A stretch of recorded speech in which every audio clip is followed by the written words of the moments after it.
The Planning Commission pre-meeting for November 9th, 2022 is now in session.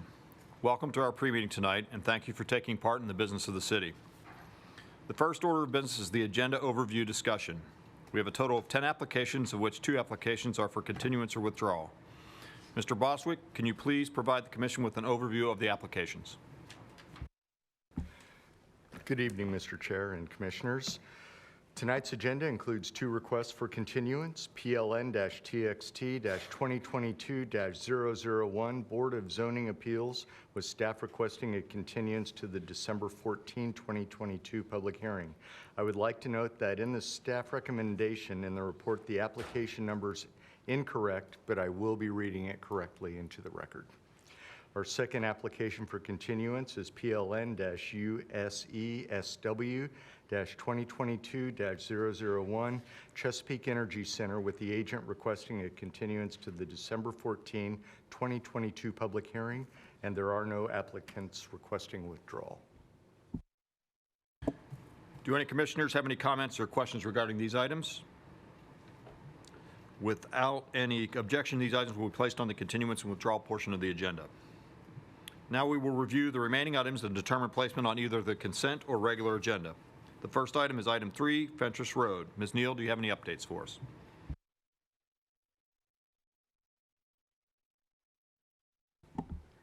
Good evening, Commissioners. We did receive 1 public comment about this application. It was in opposition. It was emailed to you all shortly ago.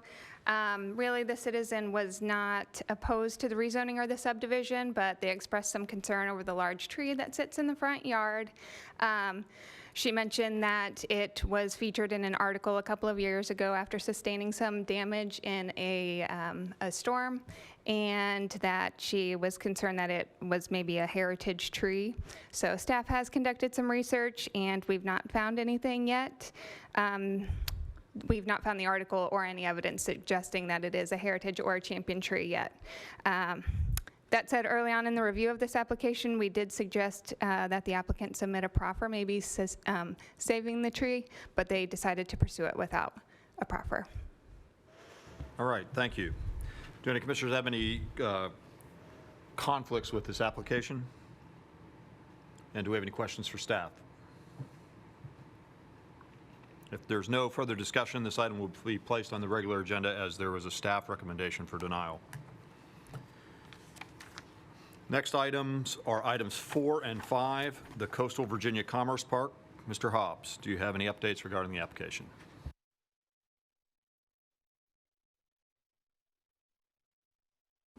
Good evening.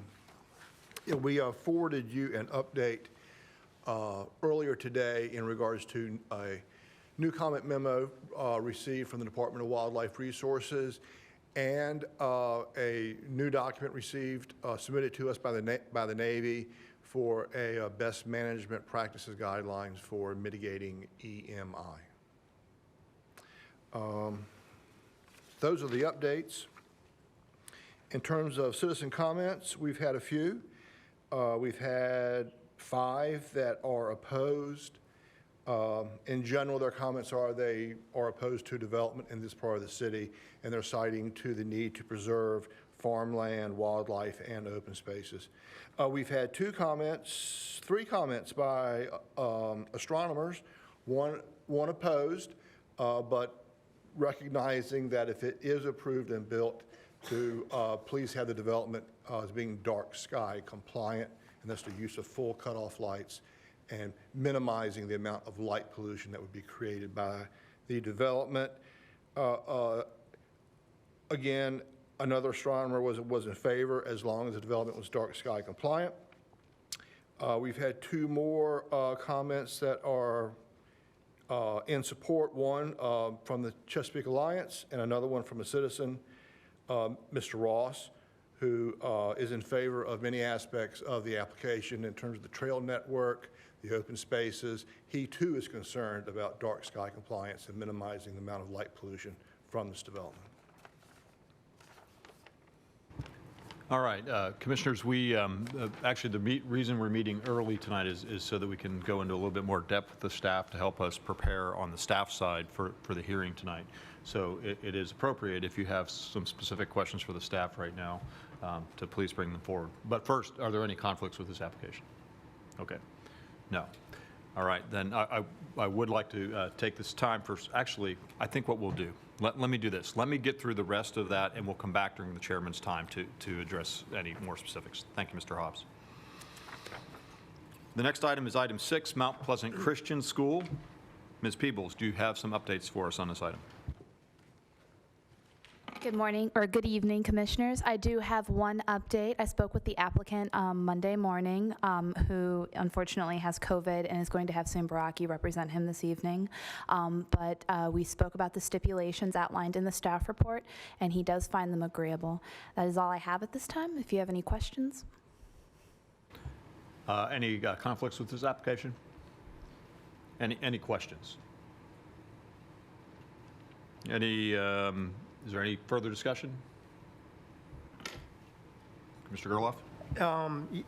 Yeah, and Ms. Peoples has been we've had some good communication on this application this week, and I'm in support of the application, but I'm not sure if it should be on the consent agenda or if we should move it to the regular, because I do have issues with 2 of the stipulations. So, if the commission is so desired to agree with removing 2 of the stipulations, that's what I'm going to advocate for, and leave it on the consent agenda as modified, or do we need to just move it to the regular agenda to hear all of this? I'd prefer that we move it to the regular agenda, as I believe the applicant has agreed to the stipulations as written. Very well, So let's do put it on that. the regular agenda. Yep.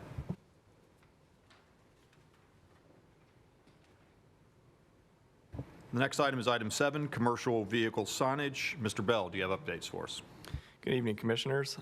We have no updates on this application, and we have not received any comments from citizens. Okay, thank you. Any commissioners with conflicts? Any comments or questions for the staff? If not, any objections to placing this item on the consent agenda? Item 7 is placed on the consent agenda. Next item is item 8, commercial uses in an agriculture district. Mr. Bostwick, do you have updates for us, please?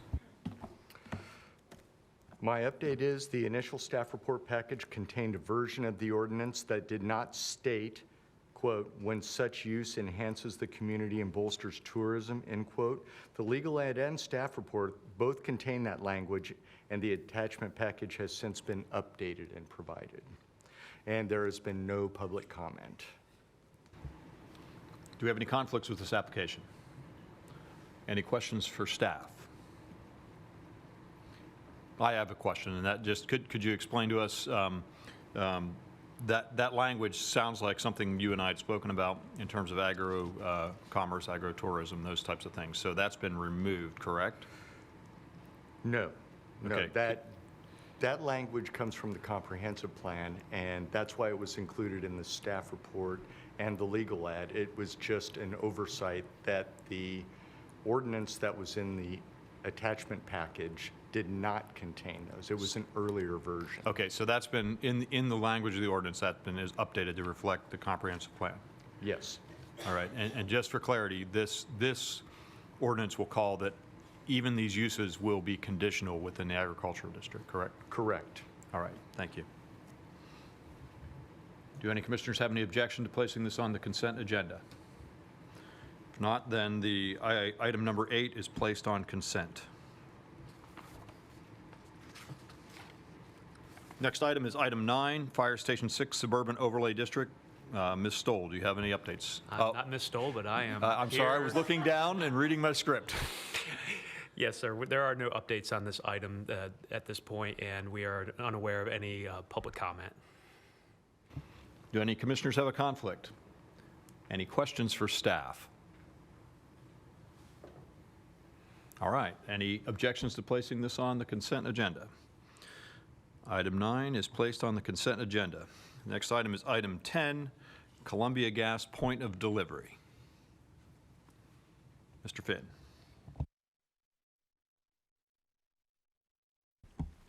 Hello, Commissioners. There are no staff updates at this time, and also we have received no public comment. All right, thank you. Any conflicts with this application? Any comments or questions for staff? If not, then item 10 will be placed on the consent agenda.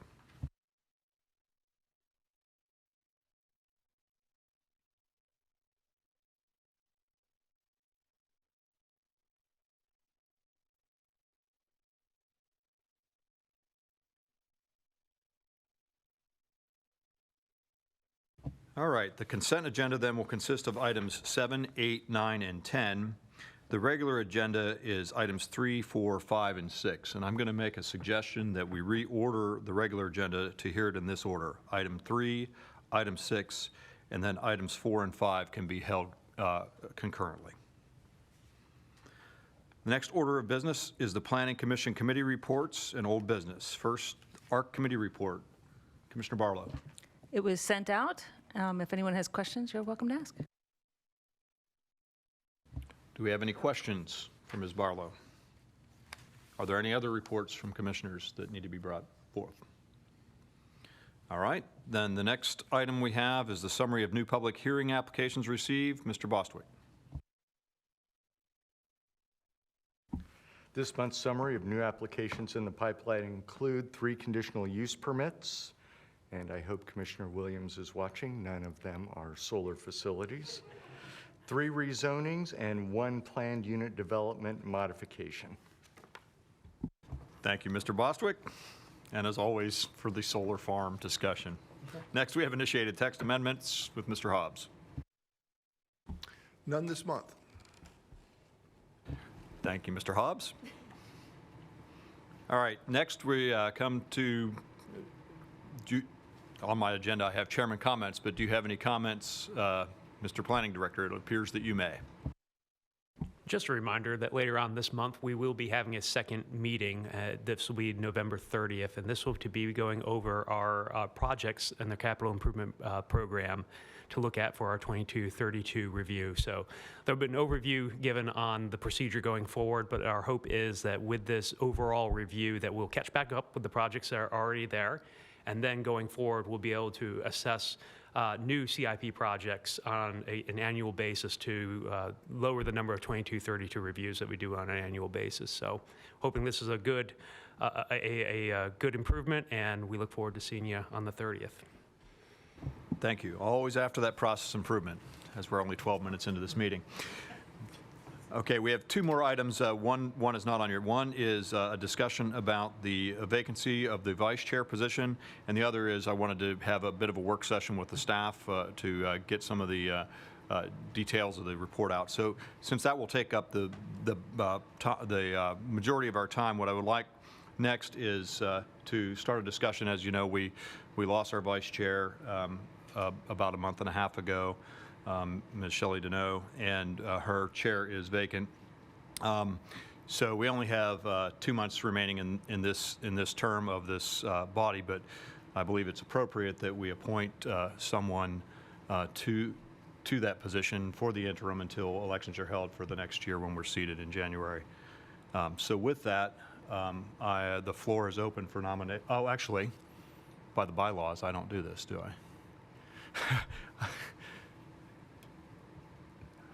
Technically, Mr. Chair, you are not up for election tonight, so you can oversee the proceedings. Great, thank you. Thank you. Wanted to make sure it wasn't out of order. The floor is open for nominations for the position of vice chair to serve through December of 2022. Mr. Chairman, I would like to nominate Ms. Heather Barlow. Thank you. Are there any other nominations? I second that nomination. All right, we have a properly made nomination and a second. Are there any other nominations from the floor? Hearing none, by unanimous consent, we hereby appoint Commissioner Barlow as the vice chair for the remainder of this term. Thank you. The next thing that I'd like to do is, I guess, maybe call Mr. Hobbs back up, right? You're our lead on the coastal Virginia, and just kind of set the scene a little bit. This is a very big application, perhaps one of the most important things to come before our city in many years. It's had a compressed timeline. We had a work session with City Council, with Economic Development, and other stakeholders a couple of weeks ago, I guess. And we want to make sure that we get the best package going forward. The staff has done an outstanding job given all the complexities and the unknowns associated with it. So our objective tonight is to, as we review this and make a final recommendation to council, is to ensure that we have done the best that we can to address each of those issues, knowing that there are going to be some unanswered questions, as it is a rezoning. It's not a final application with site plans and all these types of things that go into that. But with that, I wanted to take, let's say no more than 20 to 30 minutes to kind of get some of those highlights out again, to try to get us thinking about that, so that when we come to the regular hearing, we can act in a very efficient manner. So, Mr. Hobbs, do you want to start with a summary, if you would? Or we can go right straight to questions. I didn't have a presentation per se. All right, that's fine. We can go straight to questions. So I think Okay. everyone here That'd is be great. prepared. Okay. Any questions for Mr. Hobbs at this point? I do have one question. The questions that we ask here, are they going to be included in some sort of record so that they are part of the official record and conversation, or questions that we have that we would like to be included in the official record? Do we need to save those for the actual meeting? Mr. McNamara, do you want to help address that? Yes, ma'am. As always, the pre-meeting is recorded and will be part of the record that goes along with this meeting. However, summary minutes are only taken for the actual public hearing itself. So if you're looking to have those recorded in the actual written record, then I would suggest that those comments be made also in the public hearing as well. But the video minutes are actually the official minutes of the Planning Commission, and those are posted and available for the public consumption. Thank you. Thank you. Any overall questions about the package for Mr. Hobbs? I think given what we've heard, it's in the interest of the commission to hold those questions until the main hearing tonight. And just to kind of prepare the commission and the stakeholders, our general approach to this is we'll go through the normal presentation of the entire package as it'll be presented into the record, and then we'll have the time for public comment, and in which case we'll go into our piece of that. But what I'd like to do to try to organize that is use, the staff has done a very good job of taking thematic sections, and I would like to guide that doesn't mean we can't go off in left field, but that's what I'm trying to use to guide our questions, which then will also help to address what Commissioner Barlow was trying to allude to, which is the how do we get this recorded into the record? Because we're not trying to make changes on the floor to the package, but what we are trying to do is ensure that those considerations that we think that City Council needs to take into account are well documented as whatever recommendation is made from this body. I think it's important that we do that. So we'll use the outline effectively of the staff report to guide that discussion, and then there'll still be open time. It's not to restrict anybody's ability to comment or anything along those lines, but just to try to make the most efficient use of our time when we get to the public hearing. Is there any other business that needs to be brought before this body? If there's no further business, then this meeting stands adjourned at 5:48 p.m.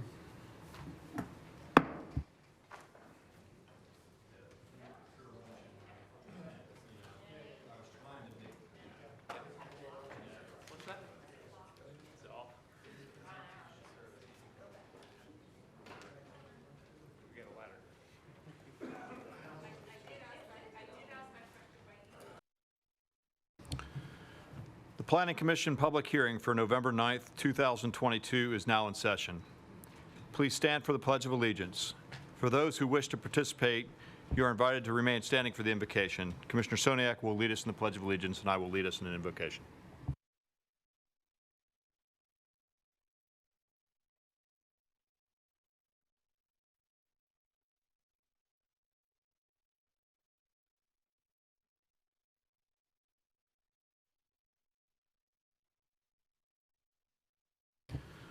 Lord, we come together tonight to do the business of our city, and we do it as proud citizens of this United States of America, where free elections have just been held, and leaders have been appointed. As we hear the perspectives of all the stakeholders for the things before us, we ask you for your guidance to make good decisions. We ask for civility amongst each other so that we can understand one another's opinions. Also tonight, we pause as Veterans Day approaches. Let us remember all those that have gone before us and given the sacrifice, from Flanders Field to Fallujah and everywhere in between, so that this nation and our world can enjoy the freedoms that we have to exercise a true democracy and a stronger America. In your name we pray, amen.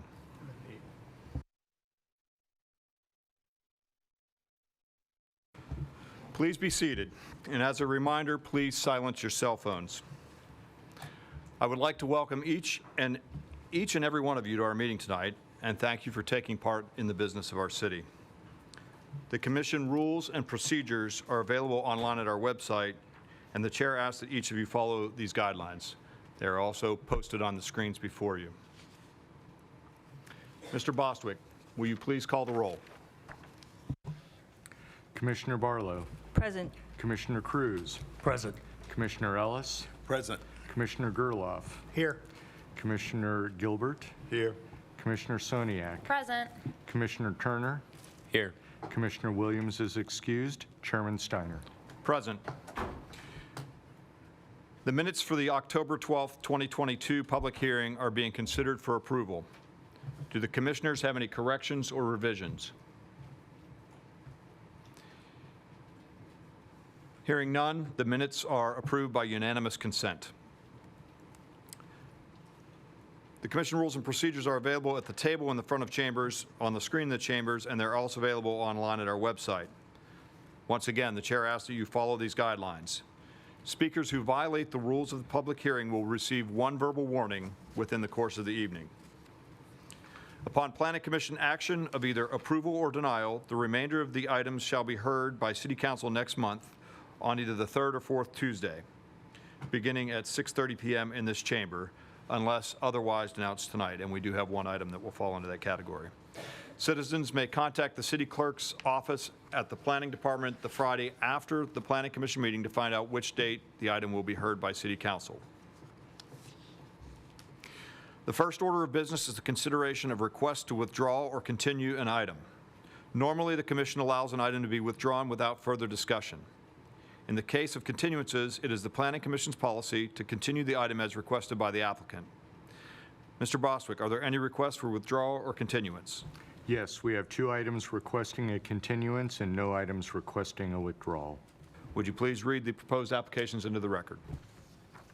The first item is PLN-TXT-2022-011. The project is Board of Zoning Appeals. The proposal is an ordinance amending Appendix A, Section 20-302 of the Chesapeake Zoning Ordinance to clarify that, upon the request of the Board of Zoning Appeals, City Council shall consider appropriation of funds for the board to employ technical and clerical services in order to reflect statutory changes enacted by the 2022 session of the General Assembly. Based on staff's request, staff recommends that PLN-TXT-2022-011 be continued to the December 14, 2022 Planning Commission public hearing. The second item is PLN-USC-SW-2022-001. The project is Chesapeake Energy Center. Applicant owner is Virginia Electric Power Company. Agency is Bass Knight, Kinzer, Leftwich, and Knuckles, PC. The proposal is a conditional use permit for a solid waste management facility. The location is 2701 Vepco Street in the Deep Creek Planning Area. Based on the agent's request, staff recommends that PLN-USC-SW-2022-001 be continued to the December 14, 2022 Planning Commission public hearing. Thank you, Mr. Bostwick. Commissioner Gerloff, are there any speakers on the items for withdrawal or continuance? No speakers. All right, I can skip that part since we have no speakers. Is there any discussion? If not, the chair will accept a motion to continue or withdraw the items as read by Mr. Bostwick. I'll make a motion, we continue the items as read into the record. Second. We have a properly made motion by Commissioner Ellis, seconded by Vice Chair Barlow. Any further discussion? If not, please prepare to vote. Please vote. Mr. Boswick, record the vote.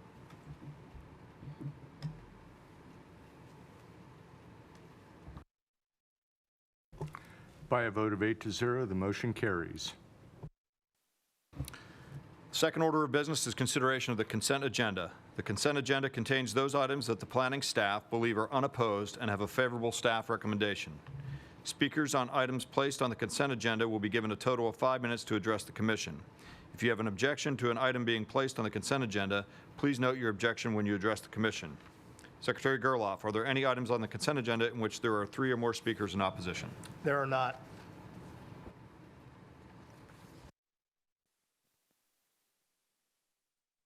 And for clarity, the items on the consent agenda, I'm sorry. Mr. Boswick, will you read the consent agenda in the record? Yes, the first item is PLN-TXT-2022-013. Project is commercial vehicle signage. The proposal is an ordinance amending Appendix A of the Chesapeake City Code entitled Zoning, Article 6, Section 6-2003, to remove the square footage limitation for signage on commercial vehicles in residential districts. Based on the findings contained in the staff report, staff recommends that PLN-TXT-2022-013 version October 17, 2022 be approved as listed in the official agenda. The next item is item 8. It is PLN-TXT-2022-015. The project is commercial uses in the agricultural district. The proposal is an ordinance amending Appendix A of the City Code entitled Zoning, Article 10, Section 10-602, to amend the table of permitted and conditional uses regarding commercial uses in the agricultural district that are incidental and subordinate to agricultural use when such use enhances the community and bolsters tourism. Based on the findings contained in the staff report, staff recommends that PLN-TXT-2022-015 version September 29, 2022 be approved as listed in the official agenda. The next item is number 9. PLN-COMP-2022-002. The project is Fire Station Number 6 Suburban Overlay District. The proposal is a resolution to amend the 2035 Comprehensive Plan Land Use Map to expand the Suburban Overlay District and the existing Public Utilities franchise area to include tax map parcel number 0610000000650 Chesapeake Fire Station Number 6 and a portion of tax map parcel number 0620000000050 and to amend any correlating text maps and technical documents of the 2035 Comprehensive Plan. Based on the findings contained in the staff report, staff recommends that PLN-COMP-2022-002 be approved as listed in the official agenda. And our final consent item is number 10, PLN-2232-2022-003. The project is Columbia Gas Point of Delivery. The applicant is Columbia Gas Transmission, LLC. The owner is IMTT Virginia, LLC. The proposal is construction of Columbia Gas Point of Delivery meter as being in substantial conformance with the adopted comprehensive plan. The location is south of Military Highway near the southern branch of the Elizabeth River in the Deep Creek planning area. Based on the findings contained in the staff report, staff recommends that PLN-2232-2022-003 be approved as listed in the official agenda. Thank you, Mr. Boswick. Commissioner Gerloff, do we have any speakers for items on the consent agenda? Yes, we do. Please call the speakers. For agenda item 8, in opposition, Vic Nichols.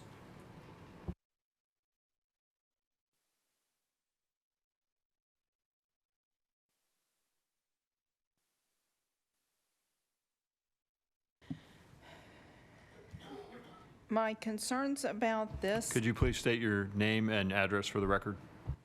Vic Nichols, 1124 Mill Lake Quarter. My concern on this is that are these uses going to be restricted and there won't be things like the motocross or stuff like that that actually go on that people have talked about up here? So I just want to make sure that when they open things up, they do them to things that are a little bit more in keeping with respect to the land, respect to the neighbors, and definitely, like I said, not any kind of raucous parties or anything like that. That's not what it's meant for. Thank you. Next speaker, please. For agenda item 9, in opposition, Vic Nichols. Vic Nichols, 1124 Mill Lake Quarter. Number one, I would like to know, we keep expanding the PUFA. I'd like to know where that money's coming from and where it's going to before we sit there and actually start doing anything with it. And the comprehensive plan, if I remember correctly, and I may not have, but I think we were supposed to take a look at some of these plans every so many years. And I believe this one hasn't really been looked at, and it seems like we keep wanting to amend the comprehensive plan, which I understand, but at the same time, if we're just going to sit here and amend it every time we want to change something to fit something else, what do we have a comprehensive plan for? The whole thing of the plan is that we have something and we put it there and we use it to go by, so that we're not changing it for every little thing and every little developer or plan or something that looks like it's good and that it comes up. We don't have, in other words, like a piecemeal development type of deal thing. That's it. Thank you. And for agenda item 10, in opposition, Vic Nichols. Vic Nichols, 1124 Mill Lake Quarter. My only concerns with this is that I want to make sure that that endpoint does not benefit any person or any business or specific group in Chesapeake. Thank you. That concludes our speakers. Is there any discussion on these items? Hearing none, a motion is ordered for approval of the consent agenda with the applicable stipulations or proffers as read into the record by Mr. Bostwick.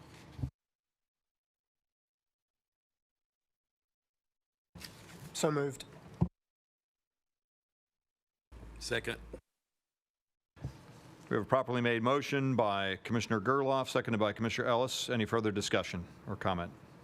Actually, I have one question for the attorney.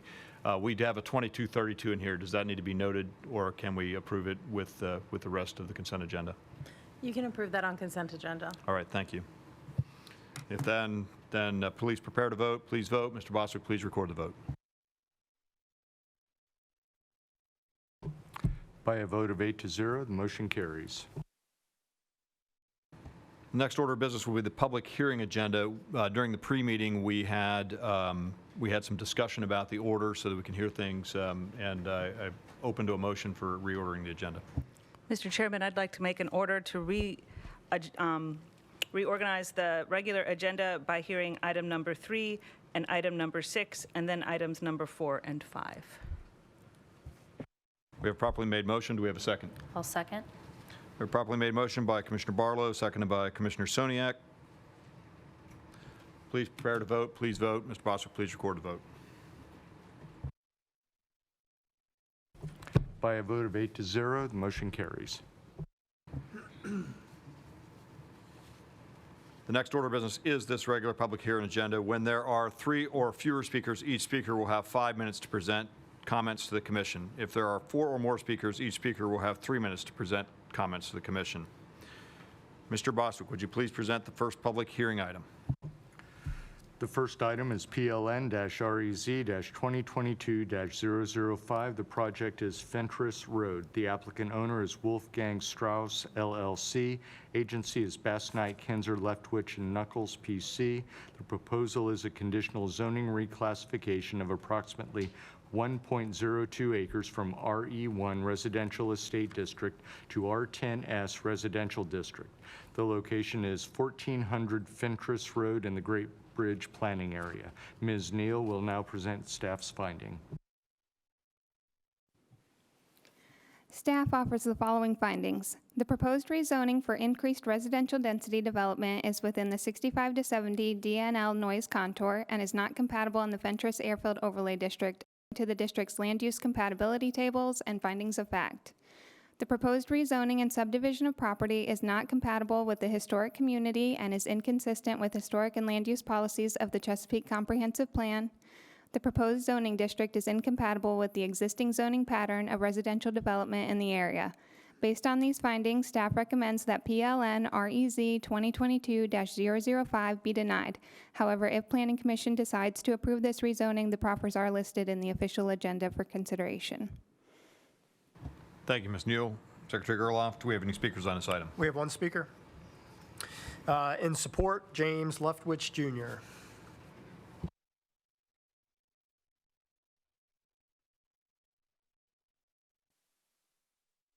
Mike.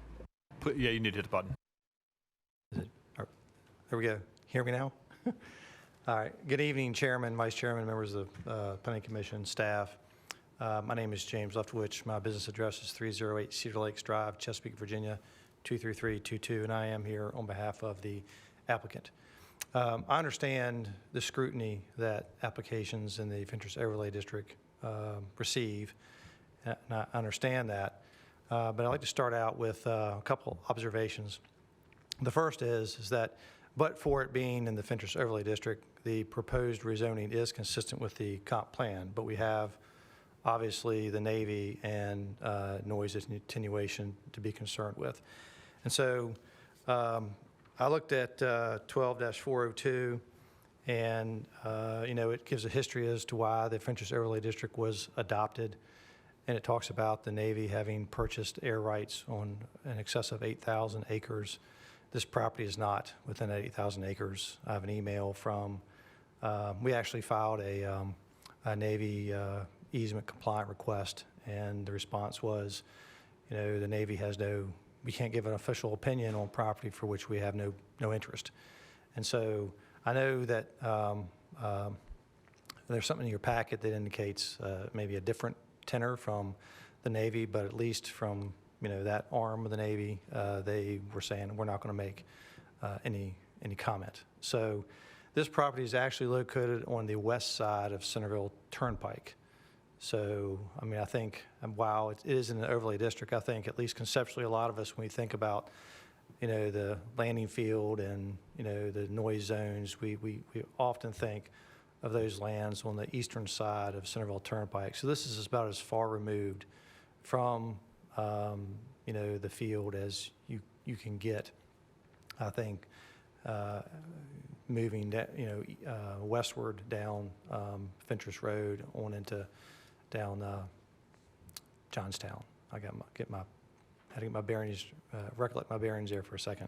So, having said that, the Navy's guidelines indicate that anything 70 and above is not compatible with residential. Now, obviously, the city has adopted a more stringent policy, but I just make that note to contrast what the Navy is looking for versus what the city has adopted. And, if I was here proposing, a 50-lot subdivision or a 20-lot subdivision or even a 5-lot subdivision, maybe, we're headed down that slippery slope. But this is a site that has an existing residential property on it, and there are residences all around it. And what the owner wants to do is cut it in half so he can repair the septic, and y'all know the history, y'all have read your packet, a septic system on the existing site. The last thing I would say is that there was mention in the packet about some discussion about a design proffer to keep any new structure consistent with the historic district. And I'll have to admit that when I talked with the planner about that, it kind of went one ear and out the other, and I didn't really pay attention to it, didn't have a detailed conversation with my client/partner. And I talked to him this evening, and, you know, if the application, if that makes any difference in the commission's, opinion on this application, he's more than willing to consider that type of proffer, work with staff to come up with some, appropriate design, even the Historic Association, and find out what they would be looking for if the project can move forward. Other than that, I'm here and ready for any questions the commission may have. Thank you. Thank you, Mr. Leftwich. That concludes our speakers. All right, thank you. Any questions for staff to start?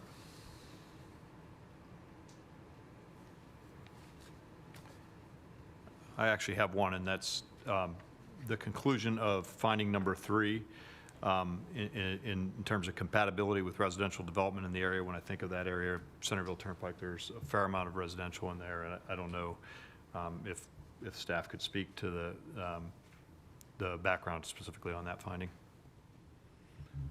Did you?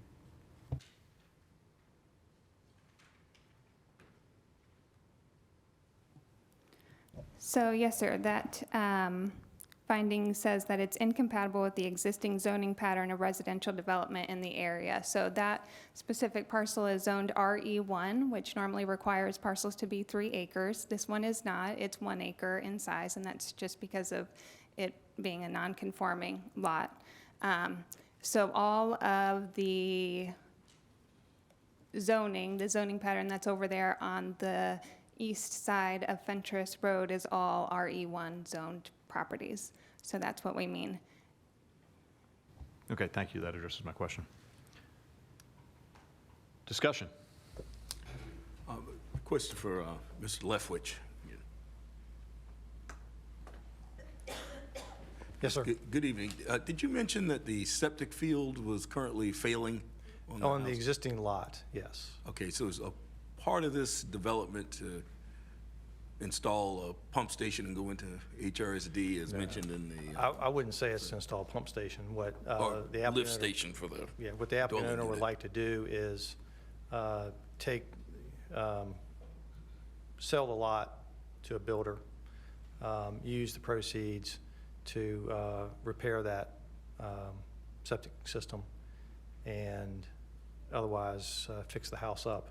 He's actually, I can't remember the year, but it's in your packet. He's owned it for a number of years with his own money, has maintained it, taken care of it, repaired it, so that a descendant of that family that owned the house, I think probably 100 or more years, could continue residing there. That individual passed away within the last couple of years, and he's now provided it to, right now, as a disabled veteran living there. Okay. And so, he's kind of done this out of the goodness of his own heart, but, trying to make it kind of, if it will, pay for itself to some degree. Okay. Even though he's spent a lot of his own money historically to maintain it. Okay, and then create a second lot at the same time, and then Yes, do sir. a Yes, sir. combined lift station for both lots. Okay, thank you. Other questions or discussion? Mr. Leftwich. And I don't know if this will be for you or for staff. We heard in the pre-meeting, and we got an email this afternoon from a citizen about a significant tree on the property, one with possible historic significance. I think we can see it in the picture right up there on the right. It looks to me, though, this tree is either on the property line or even on the existing site's portion. So it looks to me like the tree wouldn't be impacted at all if a new house were to be built. I don't know if you know anything about this tree, or if it's been Well, part of I've driven by that tree probably 1,000 times. And I think I can represent the owner to say that he would preserve the tree and would agree to do that, so long as it's not diseased, and otherwise it needs to be taken down as determined by an arborist. Okay, thank you. Other questions? Discussion?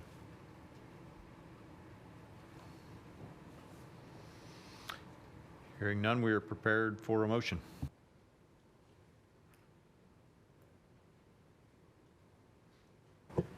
Mr. Chairman, I'll make a motion.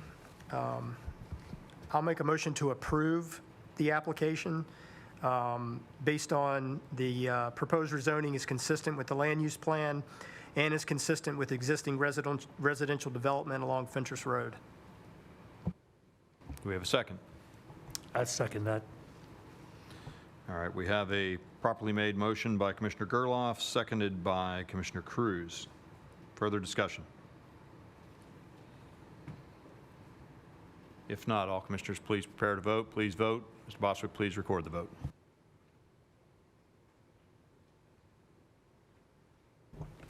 By a vote of 7-1, the motion carries.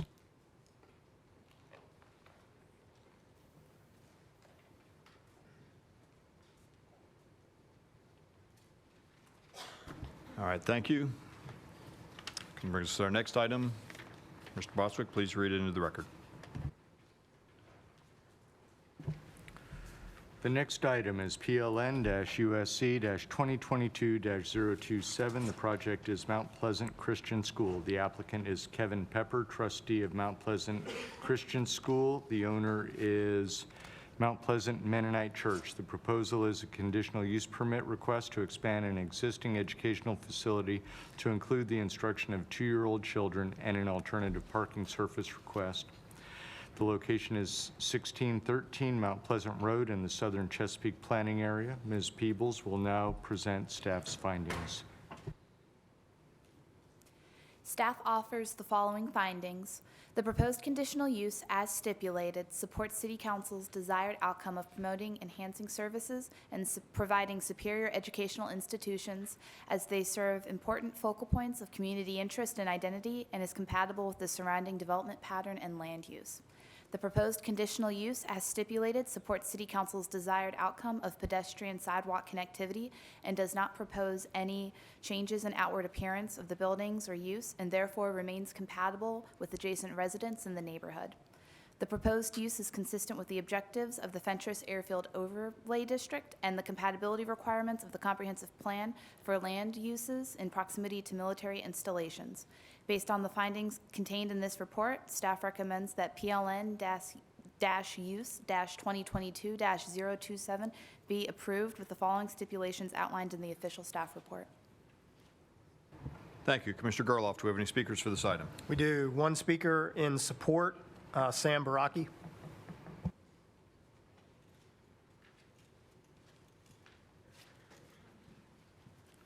Mr. Chairman, member of the commission, good evening. My name is Sam Boraki. My address is 5267 Greenwich Road in Virginia Beach. I'm here representing the church and the school. I'm their agent.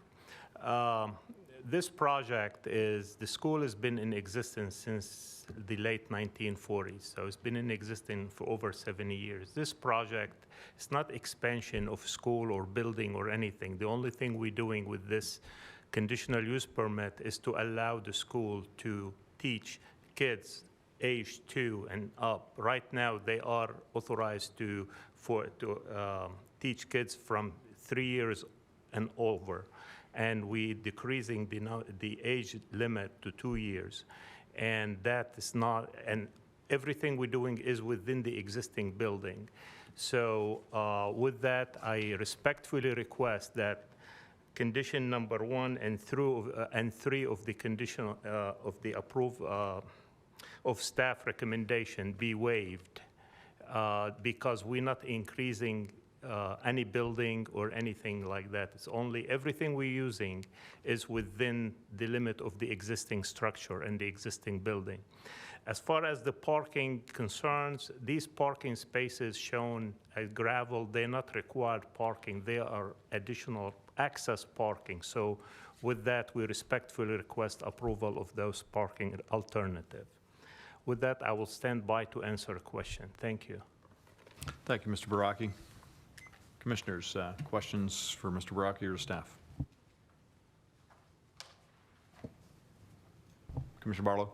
Did we not hear in the pre-meeting that 1 and 3 were acceptable to the applicant?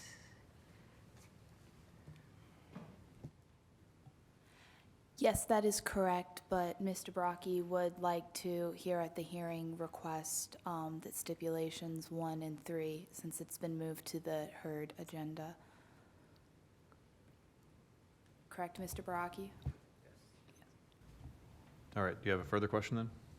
No, it was just inconsistent with what we had heard in the pre-meeting, and I wanted to be sure I understood correctly. Any others have questions? Well, then I do. So there's an existing conditional use permit for this, correct? Correct. Can you relate the existing conditional use permit to items 1 and 3 that are in dispute here? Yes, as Mr. Brockie said, this Christian day school has been operating since before the incorporation of the city of Chesapeake. The most recent conditional use permit that was granted by City Council in 2018 was for a physical expansion of the school, a total of 41,000 square feet in 4 different phases. Some of it has currently been built out, part of Phase 1 and Phase 2. A portion of Phase 1 has yet to be built out. So that is happening concurrently and was previously back in August, and this use permit is to include the instruction of 2-year-olds in an existing classroom in an existing building. So the phasing from the previous construction is still ongoing and is not yet completed, but this use permit focuses on the inclusion of a new age group into the instruction of preschool to 8th grade, 3-year-olds to 8th grade age students.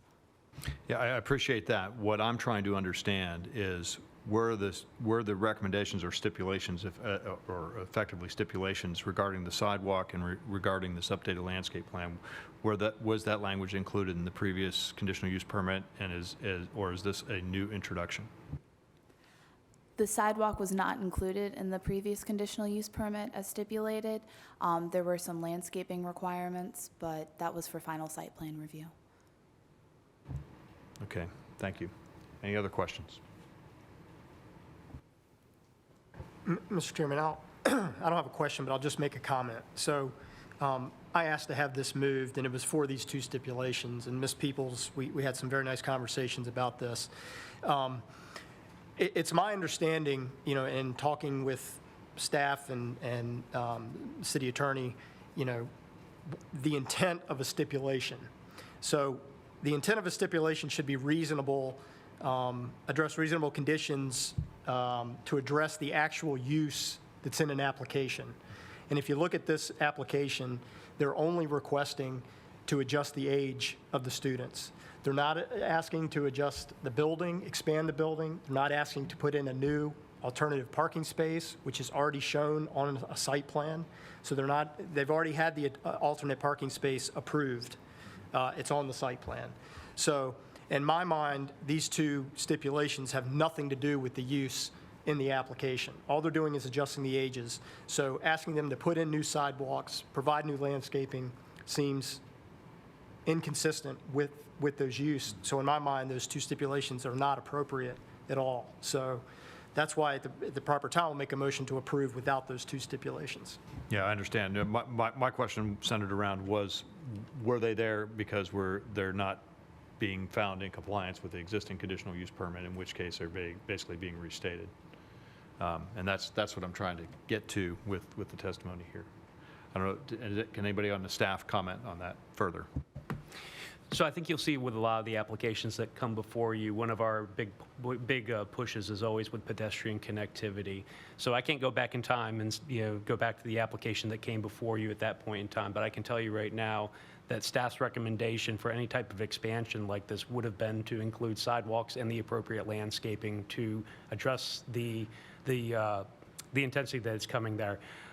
This is a school use, and there are children that do walk to the school, so we found it appropriate to address the concerns of the pedestrians that do walk to the school by providing the connection between 2 existing sidewalks at 250 feet. But this is not a modification of a previous use permit. This is a new use permit. It does address the use of the building as a school, so we felt that it was reasonable to request that the missing pedestrian connection be included with this. Thank you, Mr. McNamara. Any other comments or thoughts, questions? If not, then a motion is in order. Mr. Chairman, I'll make a motion to approve as read into the record with the exception of removing stipulations 1 and 3. A second. We have properly made motion by Commissioner Gerloff, seconded by Commissioner Gilbert. Is there any further discussion? If not, then commissioners, please prepare to vote. Please vote. Mr. Bostwick, please record the vote.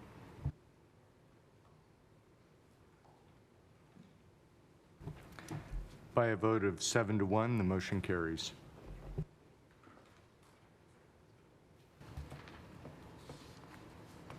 Thank you. Mr. Bostwick, will you please read in the last two items into the record?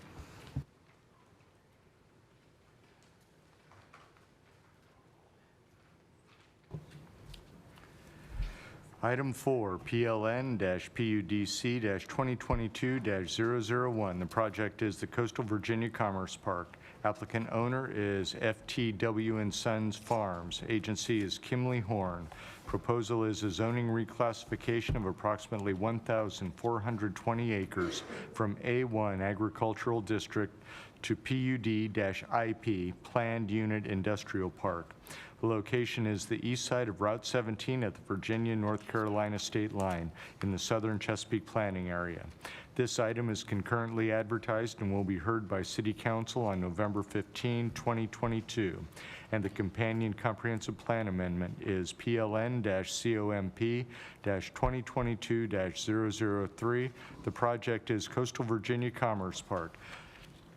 The proposal is a resolution to amend the 2035 comprehensive plan to expand the existing public utilities franchise area to include tax map parcel numbers 1140000000013 and 1140000000012, 1140000000011, and portions of tax map parcel numbers 1030000000001 and 1140000000020, collectively known as the Coastal Virginia Commerce Park, to indicate that the expansion is exempt from the coterminus policy and to amend any correlating text maps and technical documents of the 2035 comprehensive plan.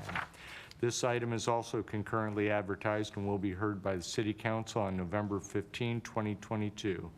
Mr. Hobbs will now present staff's findings. Staff offers the following findings for the proposed planned unit development. The proposed PUD-IP supports City Council's desired outcome of economic prosperity and is consistent with the 2035 Comprehensive Plan Economic Development section by expanding the diversity of the city's economic base and promoting a unique economic development opportunity. The proposed PUD-IP is consistent with the Virginia Gateway Innovation District land use and unique economic development opportunity designations. The proposed PUD-IP will avoid negative impacts with adjacent properties through good site design and continued stakeholder input as the property develops. Based on these findings, staff recommends that PLN-PUDC 2022-001 be approved with the following documents. Coastal Virginia Commerce Park PUD Master Development Plan titled General Characteristics, Coastal Virginia Commerce Park dated October 25, 2022. Coastal Virginia Commerce Park PUD Development Criteria dated October 26, 2022. Staff now offers the following findings for the comprehensive plan amendment. The 2035 comprehensive plan states that public water and sewer service will only be provided to those areas within the existing public utilities franchise area. The subject properties have been designated as a unique economic development opportunity site and will require public utilities to operate.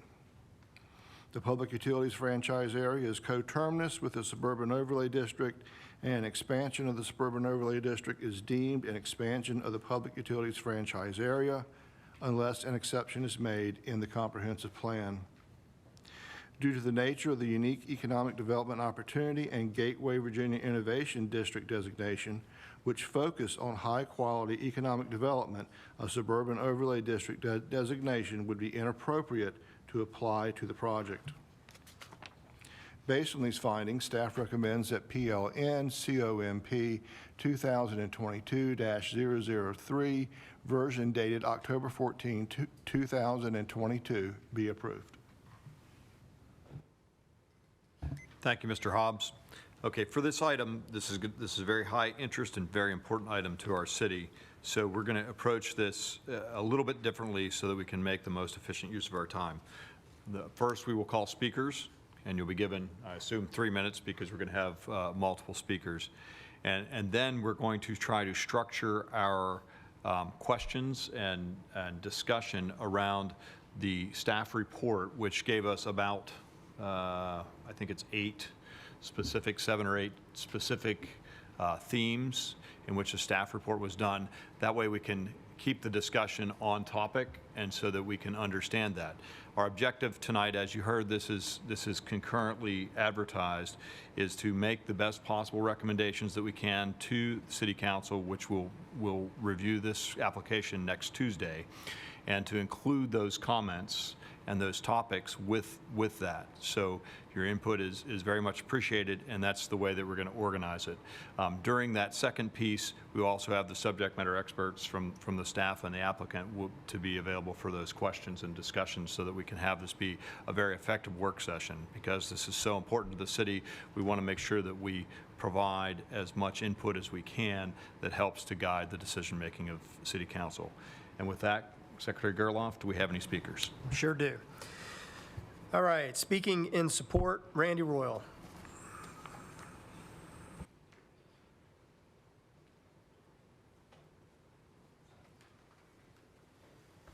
Mic's on.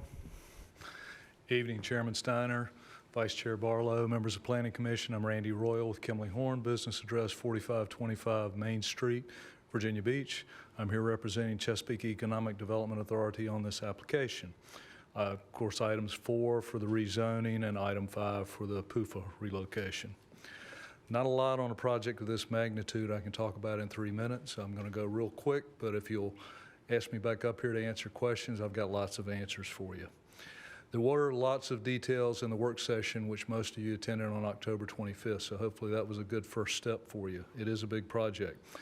You're going to hear from speakers talking about how this project supports City Council's desired outcome of economic prosperity and is consistent with the 2035 Comprehensive Plan by expanding the diversity of the city's economic base and promoting a unique economic development opportunity. We've worked hand in hand with city staff on the development criteria and development guidelines. We've got good input from the many various stakeholders here, and intend to keep working with all of them. From a water quality standpoint, development of this site with the requisite water quantity and quality measures will have a much more positive effect than exists with the current farming operation. You got a lot of runoff from farming in the watershed. That will be fixed when this site is developed. We're working with the state and VDOT to create the infrastructure to accomplish making this site developable. The result will be a tract of land under one ownership larger than Greenbrier. Greenbrier is 3,000. We've got 4,000 acres here ultimately. We're talking about the first 1,400 that will create a significantly larger tax base and job creation for the city. No houses, all business, all tax base. So no impact on the schools. The proposed PUD IP will avoid negative impacts with adjacent properties through good site design and continued stakeholder input as the property develops. Again, I can address a lot of stuff here. I can't do it in 3 minutes. Coastal Virginia Commerce Park will have transformative effects for the city and the region in terms of employment generation, economic benefits, and fiscal benefits to the city and the state. Any potential negative impacts to traffic, the environment, and surrounding properties, including the Northwest Annex Naval Station, are addressed in the development criteria and the design guidelines. And there will be additional things addressed with the administrative design review and approval of these plans. Coastal Virginia Commerce Park will be a unique and attractive industrial park. set in a rural environment containing substantial and valuable conservation areas. The park's emphasis on buffering, open space preservation, and reforestation creates a development aesthetic appropriate for this location. The proposal is consistent with the comp plan. We have a positive staff report recommending approval. We hope you will do the same as your action moving this forward to City Council. And again, I will be standing by for questions. Thank you for your time tonight. Thank you, Mr. Royal. Next speaker in support is Devin Simpson.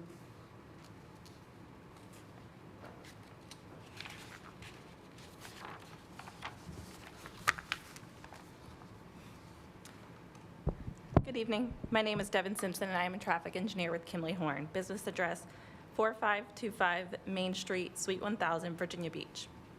Our team has worked alongside city staff and VDOT to prepare the traffic impact analysis for the Coastal Virginia Commerce Park. This study analyzed traffic operations along US 17 from the North Carolina state line all the way to the Great Bridge Boulevard. Tonight, I'd like to just briefly highlight a few of our key findings for you all. Currently, during existing peak hours, US 17 operates at a level of service A and B. This indicates free flow conditions and a low density of vehicles. So this means that drivers can drive at the speed limit and maneuver lane changes with ease. To project future peak hour conditions, both natural traffic growth plus the additional traffic from the background from the proposed development were included. Based on the existing available capacity along US 17, the corridor is expected to continue to operate at a level of service A and B through build-out of the proposed development. A level of service A and B is really great, especially for this type of corridor. I'm sure you all are aware, but typically a level of service D is considered acceptable. Oftentimes in urban areas, you'll have a level of service E and D that people are experiencing during those AM and PM peak hour commutes. This is all possible because of the existing available capacity along US 17.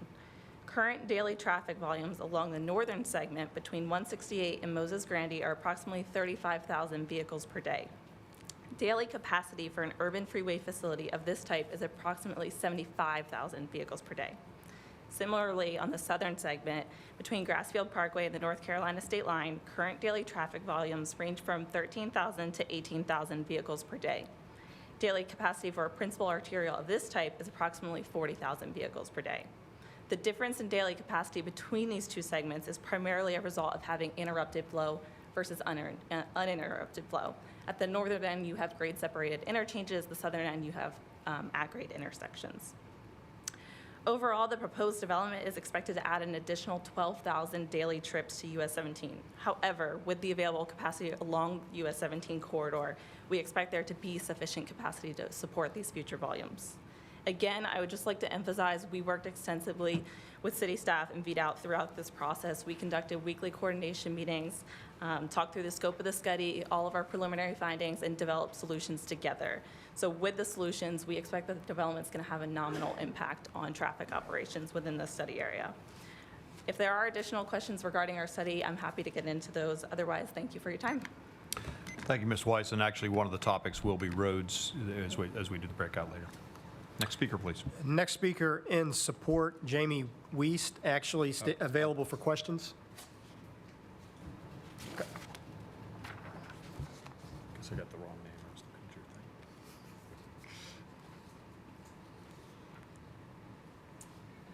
Good evening. I am Jamie Wiest. Sorry about that.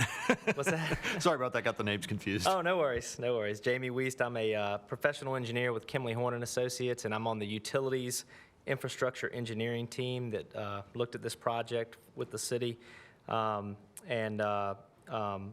Basically, we looked at mostly just routing, how we could get water and sewer extension to this site to serve this site. What we were looking at was utilities would be extended as part of additional phases of the Southern Loop project, which the city is currently has under design, which extends water transmission and sanitary sewer piping to the Chesapeake Regional Airport there on West Road. Generally utilizing from there the existing easements, farm paths, and trails, we propose to extend these transmission lines to the Coastal Virginia Commerce Park, which also gives us some multiple beneficial outcomes that we can look at, such as providing walking, biking, horseback riding trails, for public access to explore and enhance the adjacent Dismal Swamp trails. And we actually, when we walked the site and we were looking for routes for the extension, we had Parks and Rec staff that walk with us and attend with us, and they support this idea. This also provides for future operation and maintenance for the utility staff to maintain the pipelines as it's extended down to the site. The project will take about 4 years to design and construct. However, there are various on-site temporary potable water supply options that can be utilized if needed during construction, so that the northern pipe section, which is currently under design, could be constructed while the southern pipeline section is being designed and constructed, while the development site utilities could all be constructed at the same time concurrently. And I'm available for any questions at the end if needed. Thank you. Thank you, and again, we will have a breakout on public utilities later. Okay, the next three speakers in support have indicated standing by for questions only, but we'll confirm. Chris Gullickson, Port of Virginia. Would you like to speak?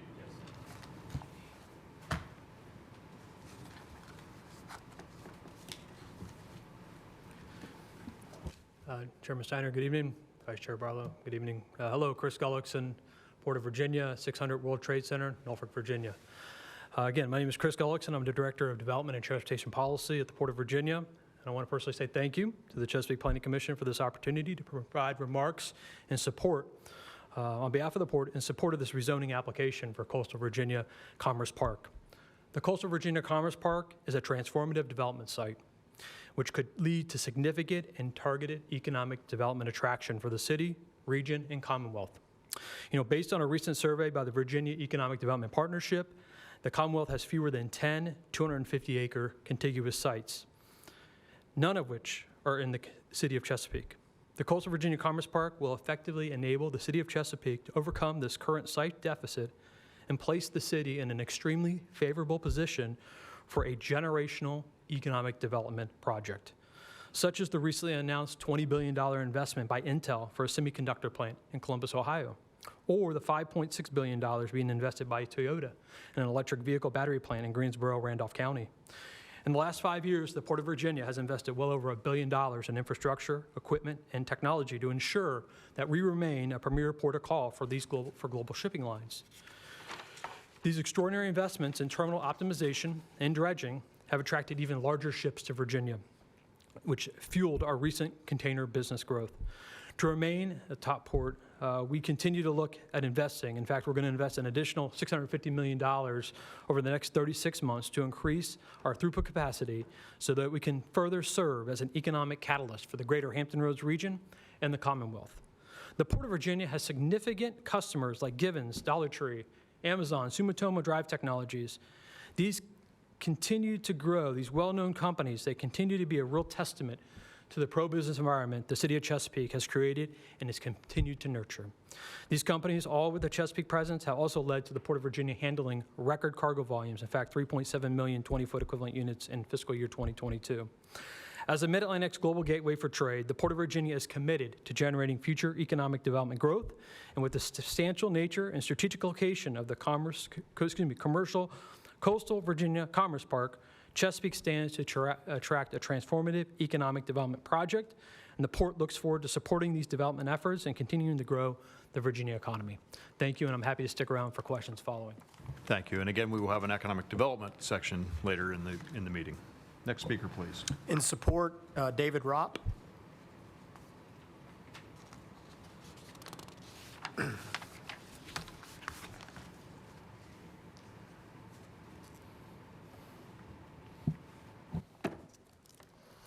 Good evening, Chairman, Vice Chairman, and Planning Commissioners. My name is David Ropp. I live at 115 Harbor Watch Drive and am Chairman of the Chesapeake Alliance Leadership Circle. The Leadership Circle was established in March of 2022 this year, and since that time has increased its membership to 63 Chesapeake businesses and 84 members. The business group was established based upon past comments from city leaders and their desire to have a strong business voice to evaluate and support many business activities and projects in Chesapeake. We feel this is the best and most influential group that has ever been formed in the city of Chesapeake due to its membership diversity, its strong board of directors, and the fact that it's made up of existing and up-and-coming business influencers in the city. Our members are either executives for larger companies located in Chesapeake or owners of small to mid-sized businesses also located in Chesapeake. To save time tonight, I'm not going to go over all the projects that we are working on because I know I only have 3 minutes. The reason I am here tonight is to speak in favor of the rezoning of the Coastal Virginia Commerce Park on the behalf of the Chesapeake Alliance Leadership Circle. You should have received our letter in support of this project. As you're aware, the Coastal Virginia mega site is a unique asset for Chesapeake and the Commonwealth of Virginia. Virginia has only 6 project-ready sites greater than 250 continuous acres and only 4 sites greater than 500 continuous acres. Since 2016, the state of Virginia has lost over 50,000 jobs and capital investments of over $120 billion due to the lack of availability for these sites. This site is well suited to attract the largest and most advanced manufacturing facilities being targeted by the city, the state, and the country. The property's strategic location along Route 17 will provide a return on investment on the construction of the Veterans Bridge at a cost of over $400 million, in addition to the $250 million in investments made by the Port of Hampton Roads with its easy accessibility. As you know, the project is expected to not bring millions, but more billions of dollars in investment and create thousands of jobs in our city and MSA. The Coastal Virginia Commerce Park will attract businesses from all over the world to Virginia, and specifically to Chesapeake. The project will draw companies from a variety of sectors, including manufacturing, logistics, and technology. It will expand our tax revenues, which will help to fund for Chesapeake education, public safety, and transportation projects. It could create a wish list of benefits for our Chesapeake residents without increasing our residents' taxes and without overdeveloping our city. Some recent examples of projects in other parts of the country that could become a reality to our city. I won't go through all of them, but they're the Huntsville, Alabama Toyota Mazda site, Greensboro, North Carolina Toyota batteries, the Glendale, Kentucky Ford battery facility, the West Point, Georgia Kia manufacturing plant. These are $1 billion in investments with thousands and thousands of jobs, which could become reality for the city of Chesapeake. Governor Youngkin and the Virginia Economic Development Partnership understand that this project will have a positive transformational impact on the city, the region, and the Commonwealth as a whole. Our opportunity to bring this to fruition is now, with a $150 million grant program offered by the state. This is a game changer for our city. We appreciate it. Mr. Rupp, your time has expired. Okay, sorry. Next speaker in support, Jared Chalk.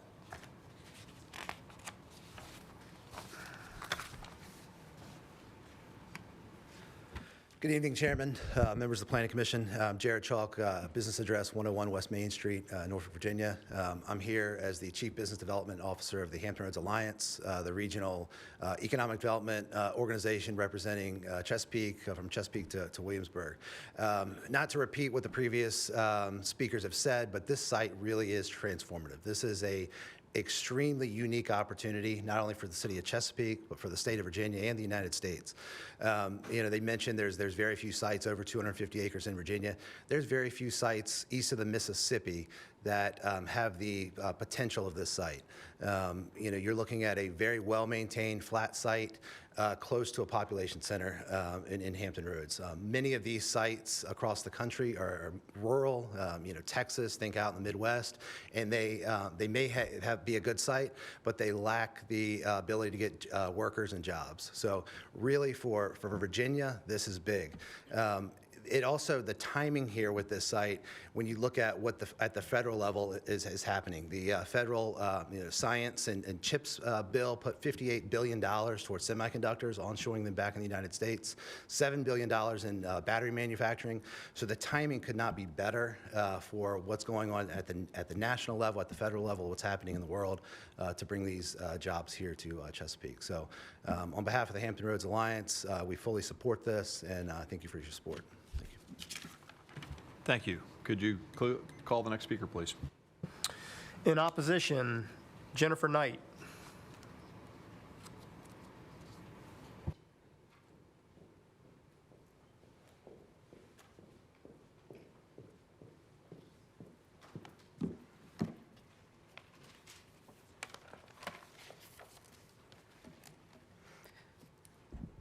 Good evening. I'm Jennifer Knight. I live on Ballahack Road, the most historic country road in the city that is slated to be the transportation egress for industrial development.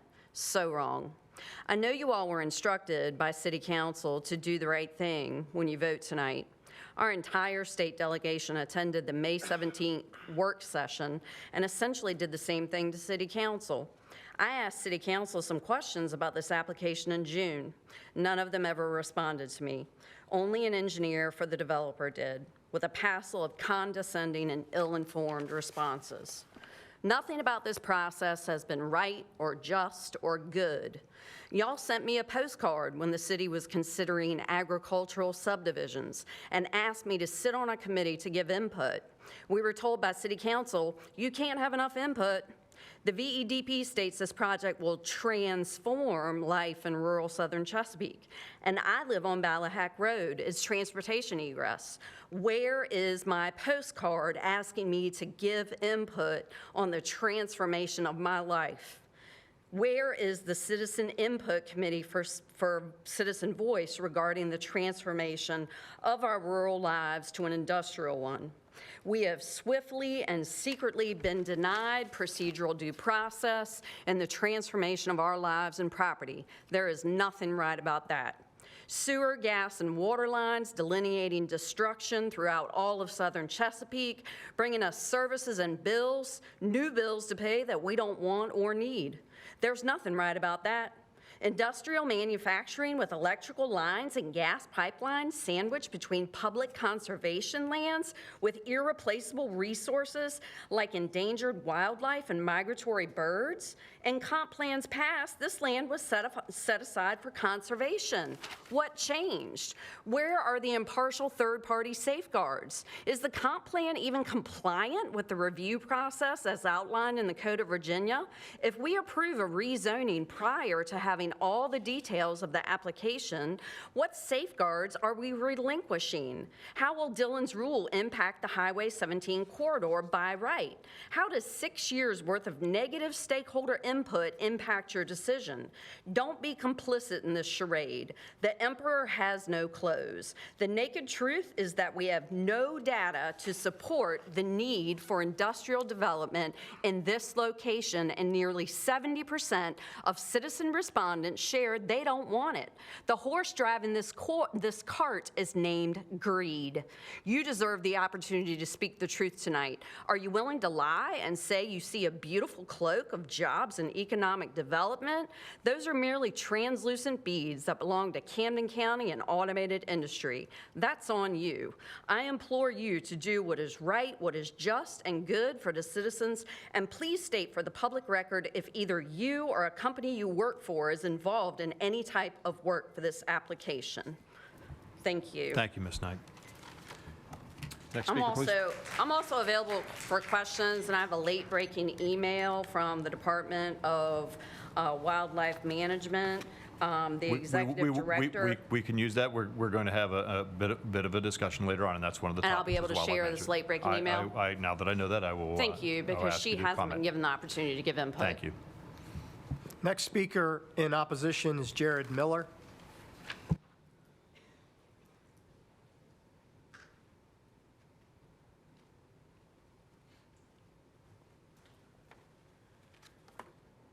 All right, good evening. Jared Miller, 504 George Washington Highway North. I'm here to speak about PLN-PUDC-2022-001. I stand firmly in opposition to this. First, I have to say, you said in the invocation that free elections were just held and leaders were appointed. I have to disagree with that. When we have elections, we appoint our representatives in government, the voice of the people, to do their work. In this case, I don't feel like that's being done. Point of order. And what is your We point of order? cannot have any sort of campaigning or public campaigning at a meeting like this. I'm not campaigning. How am I campaigning? Well, you are making comments about things that are outside the scope of the agenda item. I'm leading up And we to have that. rules and order and procedure that say you're supposed to speak to the agenda item. I am We do leading up not to have that. a free speech provision where you just talk in general. So I think that's the point of order she's trying to make. So if you just want to wrap it up and get to your comments on the So application you don't want me to at say hand. what I'm allowed to say? I think you're implying some derogatory comments. We went through this last hearing. I'm not making You have any not raised any derogatory names, and I comments. appreciate that. But we are here for a purpose. This is a public forum for the purpose And of I have talking 3 about this minutes to speak, and application. so I'm using that You 3 are minutes. making general comments about an election and your feelings on that. That is not a forum. I Council have has a a point to forum for make, that. so I am using this to make that point. Then I will let you exceed your comments, but I'm just trying to inform you as to why she put the point of order. I was trying to help you to understand what we're trying to do here. Yeah, If and you have any I'm questions, please let me know. defending because my we're all position. listening. Yes, so anyway, I don't feel like the people are being represented when it comes to this issue here. I feel like we see a lot of developers out of Virginia Beach. We've seen people from the state level, but I have to ask, when were the people of Chesapeake asked what they thought? Were surveys sent out to all the people in the area surrounding this 1,400-acre plot, asking them how they felt about an industrial facility being put up next to their homes? For the water quality, how is it going to affect the Great Dismal Swamp? How is it going to affect our wetlands that are protected in this area? You know, there are a number of points I wanted to bring up. I do agree with Vic Nichols back there. What is the purpose of a comprehensive plan if we can simply change anything and everything at will whenever we want to when it's convenient to us? I also have to ask other things. Has there been a third-party independent environmental impact survey done, or have we allowed the developers to do that portion of things? Has anybody looked into finding out what the noise pollution, air pollution, and water pollution were going to be in that area based on what was intended to be brought in? Because to me, battery manufacturing, that's a pretty dirty business. And I don't think that runoff from an industrial facility is going to be less or of a better quality than simple farm runoff. Pardon me. As for the traffic analysis, we heard that there was a traffic analysis done, but so was, not too long ago, on Centerville Turnpike, there was a traffic analysis done that said there would be plenty of room in all the intersections in the road itself. But they didn't take the bridge into account, and they didn't apparently look at what the real-world conditions were multiple times a day. Did they do the same thing to this? Did they leave out certain aspects in order to make it sound prettier than it is? Now, I personally feel like Chesapeake should not be for sale to the highest bidder. I feel like you should get public input like this, but also reach out to the public, not wait for them to come to you. I don't believe that Chesapeake should have this kind of a facility in our area. I don't think it benefits the people who live here. I think Chesapeake is best left alone as a natural place, as a city that has the small town feel to it. I believe the citizens, the constituents, those who voted in the city council, those who pay taxes, should have a much greater say than people from Virginia Beach or for people from the city level, or from the, the state level. So please take that into account. The city council asked you to do the right thing. I'm going to ask you to do the right thing for the citizens. Thank you. Please, I ask, this is a hearing. This is not a sporting event, and we will conduct that business, so please hold your applause. Next speaker, please. Next speaker in opposition is Vic Nichols.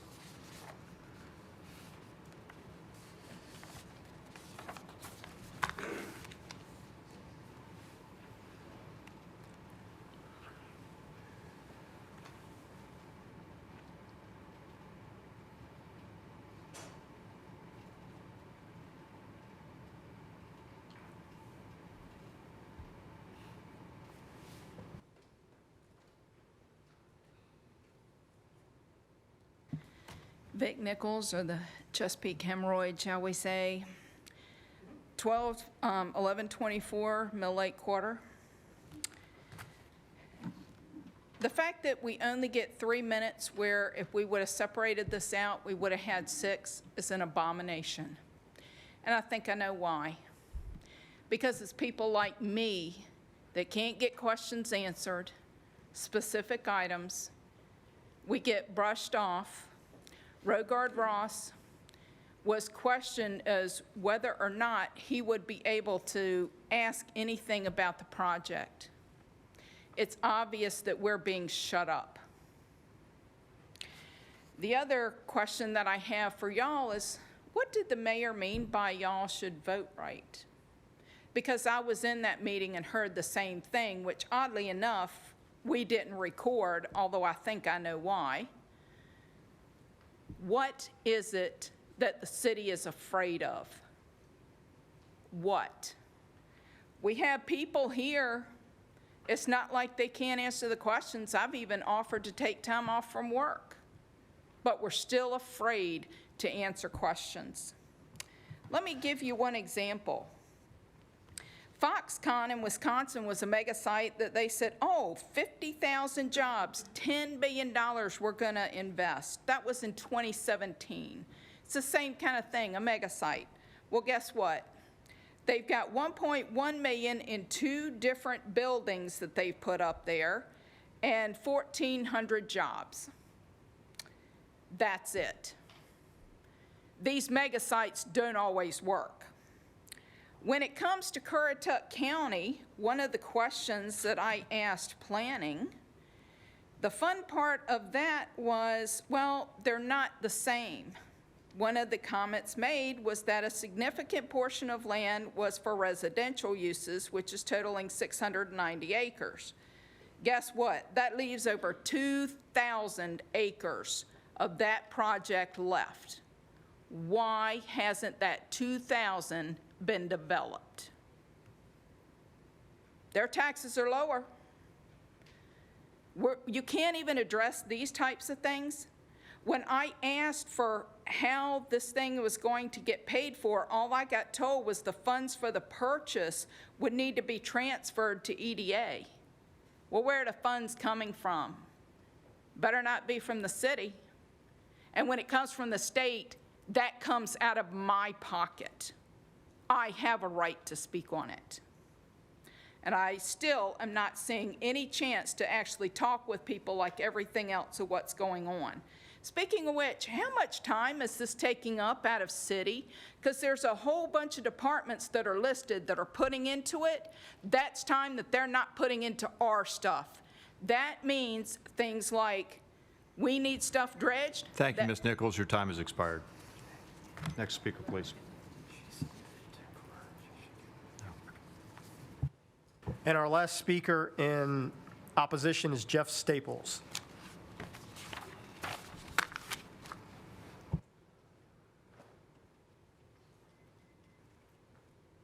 Good evening. I'm Jeff Staples. I live at 1453 Boxwood Drive in the wonderful neighborhood of Brentwood in Chesapeake, Virginia. Got some written comments and then some observations tonight. The proposed Coastal Virginia Commerce Park is perhaps the biggest threat to the dismal swamp that exists in Chesapeake. The project is completely out of place in a very undeveloped area and surrounded by a state and a federal wildlife area. The increase in toxic runoff, such as from methane from a frack gas pipeline, diesel emissions, all sorts of unintentional leaks, and basically parking lot oil residue is a huge amount for a project like this. They would all lead to severe air and water quality issues that would threaten the Dismal Swamp's fragile ecosystems. A quick search of available industrial properties in Chesapeake showed many facilities in the South Norfolk area that are available, quite a few vacancies in the industrial park on Military Highway in North Deep Creek. These properties are already zoned industrial. They already have existing access to water, sewer, gas, public transit, and more. There is already a workforce in the South Norfolk area that needs jobs. Checking the last census for information, I found that the South Norfolk area has more than twice the unemployment rate of the Hickory area. So the folks there would love to have some of these quality jobs that y'all keep talking about.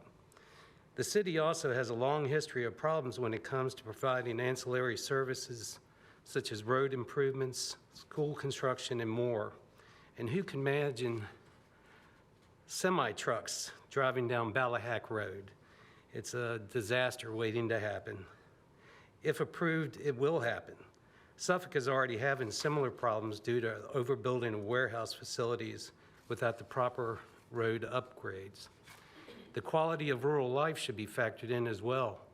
Many in this area do not want to live near a mega site. They live there to be away from the confines of city urbanization and industry. The city taxpayers need to be considered as well.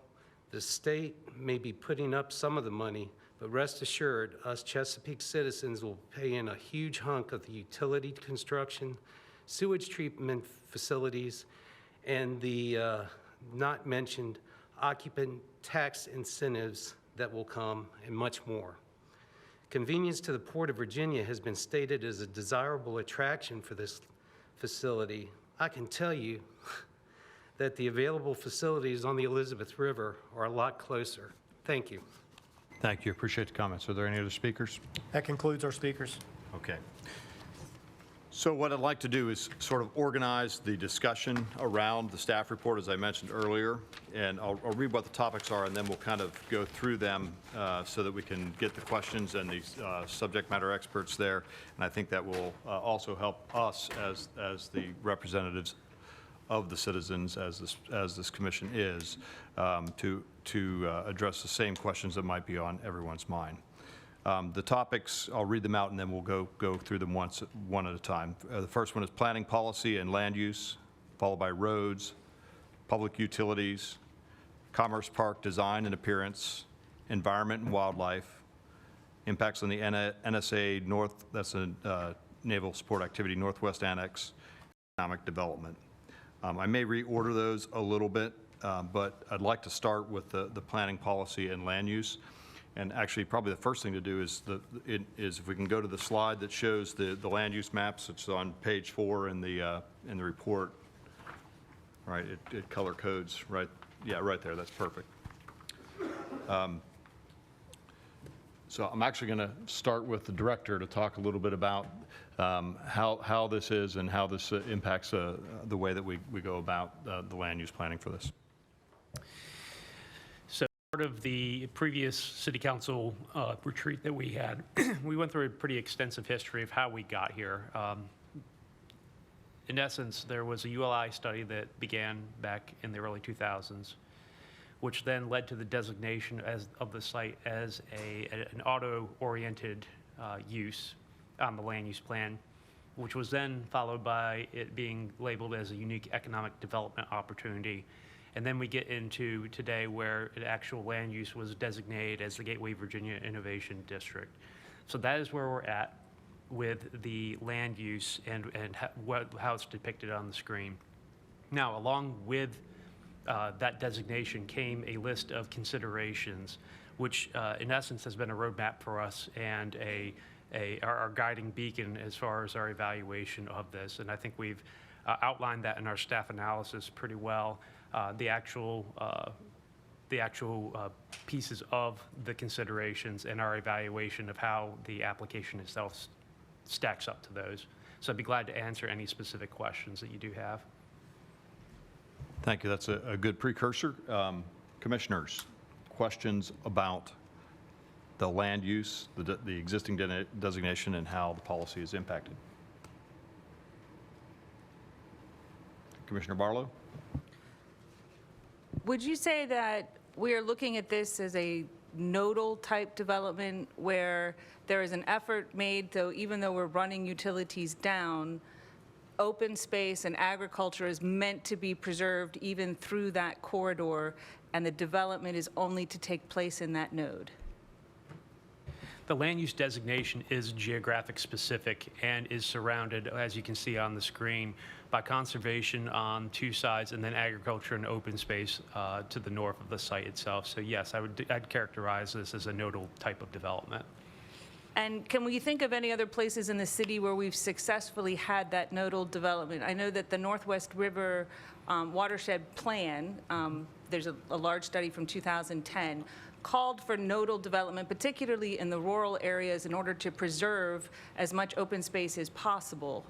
Do we have examples of where that has been successful? So I would say that when you look at our TGOD area in particular, so TGOD has several target areas, and I would characterize those target areas as nodal types of development. So one that pops to mind right offhand is the Edinburgh area. So you have Edinburgh, which was a node that was designated as a TGOD target area and has developed as both a residential and a commercial center that is pretty much disconnected at this point in time from the other areas of the city. Other areas such as there are several other TCOD target areas that will probably develop in that manner as well.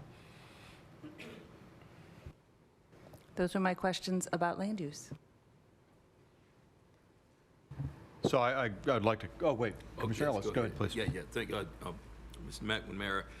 So none of the open area or that's labeled as agriculture is going to be included with this particular application, am I correct? This application is for the 1,400 acres that is classified as the Gateway Innovation District. Now, when you look at the line has adjusted up a little bit, but in major, it basically encompasses most of that area. There might be a couple acres that, when we straighten the line out, that are not in that, but for the most part, it is that designation. Okay, because as I remember, I believe when we designated this back in 18, it included the entire 4,000 acres, but we're only looking at just this 1,400 acres immediately against the state line. Yes, sir, that is correct. Okay, thank you. Other commissioners? Commissioner Gerlach. Yeah, just to talk a little bit about the process, just to confirm a little bit. So step one of this actually was to get this in the comp plan, and that was the process, I believe, that Commissioner Ellis just mentioned in 2018. So prior to that, it was not in the comp plan or designated on the land use plan. So our first step was to create the land use designation that we see here today and get it in the comp plan. Is that correct? So I believe on the comp plan previous to this was designated as a node, an auto-oriented node beforehand. So the specifics of that, I would consider this an evolution as we kind of go into focus to what this actually is. So auto-oriented node, which was then preceded with a unique economic development opportunity, which then leads to the actual Gateway Virginia Innovation District. So I think an evolution over time as we start moving towards what we actually think the property will be. And the Gateway Virginia Innovation District is the designation that we see on the land use plan today. And if I'm correct, when you look at the PUD guidelines and some of the design guidelines we're voting on tonight, it seems to be word for word, the description of that land use has translated directly to the PUD guidelines. Is that correct? Yes, sir, that is correct. Okay, thank you. Other commissioners? I'd like to expand upon the TCOD or Traffic Corridor Overlay District definition just for the benefit of everyone. So my understanding of that is basically it's the old adage of build it so that they will come, right? And that's what we did with the transportation there so that you could put it into place. Not unlike you would, I always use the example of Interstate 664 when it became a connector between the peninsula and the south side. So what other elements go with the TCOD that help us in the development and planning? So TCOD is a policy that was set forth when essentially 168 and 17 were identified as corridors of significance with regards to potential economic development opportunity. Usually when roadways come into an area, that opens up those areas for development, and when left unchecked, a lot of times you'll see a lot of residential development that will come in first and take away from those economic development opportunities. So the TCOD policy was put in place to preserve those economic development opportunities. Now, along with those guidelines with that district and overlay comes design guidelines, which are referred to directly within the development criteria that you see. So it's enhanced building design and other site elements to assist with attractive commercial and non-residential uses. All right, thank you. Commissioner Gerlach, you have a question? And am I correct? So the TCOD in this region is sort of different from the TCOD area in the Battlefield region. So if you look at the way that that's defined in Battlefield, it is more nodal. Whereas I believe the TCOD policy states that the 17 TCOD is essentially the entire corridor. Yes, sir. The 17 corridor was added at a later point in time, and as you know, the coastal Virginia piece was identified as a potential node, as well as the additional acreage on top of this as well.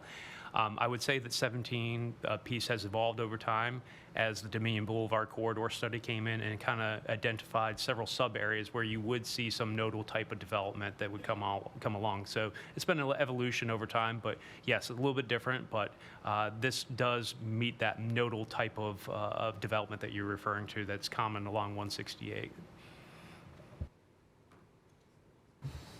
Other questions? All right, I'd like to go out of order a little bit in what's in the staff report and hit economic development next, because the other things then get into sort of the planning considerations. I think the other topics can be grouped. So I'd like to move the next set of questions to talk about economic development as listed in the staff report and then also from what we've heard tonight. So I open it up to commissioners.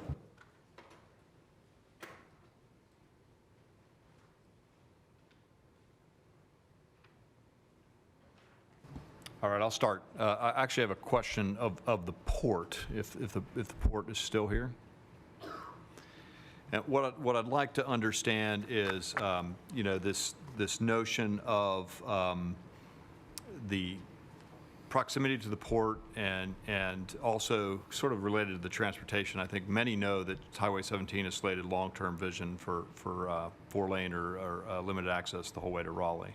So can you talk a little bit about the growth of the port in terms of discretionary cargo and how this might impact that in terms of our competitiveness against our peer ports along the East Coast? Sure, I really appreciate that question, and you're correct. There is a term that we use in the port around discretionary and captive cargo. When we have a site like we see here in Chesapeake, it's a real opportunity not only for investment, and of course cargo, and then the jobs. And this becomes a captive opportunity for the Commonwealth and for this community to really benefit from the fruits of this economic development site.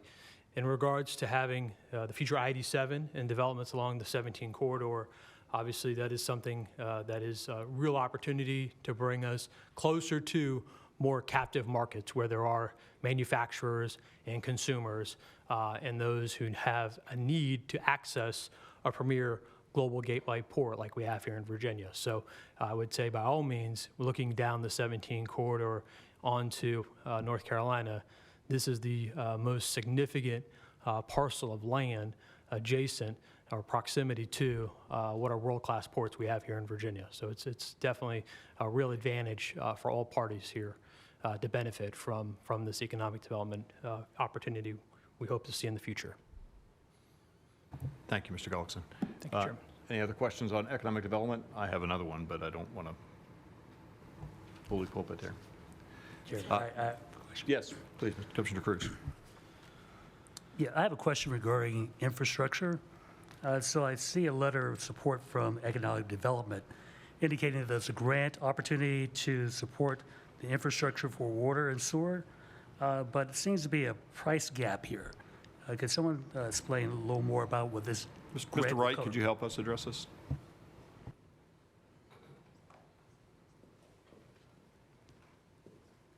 Good evening. Yes, sir.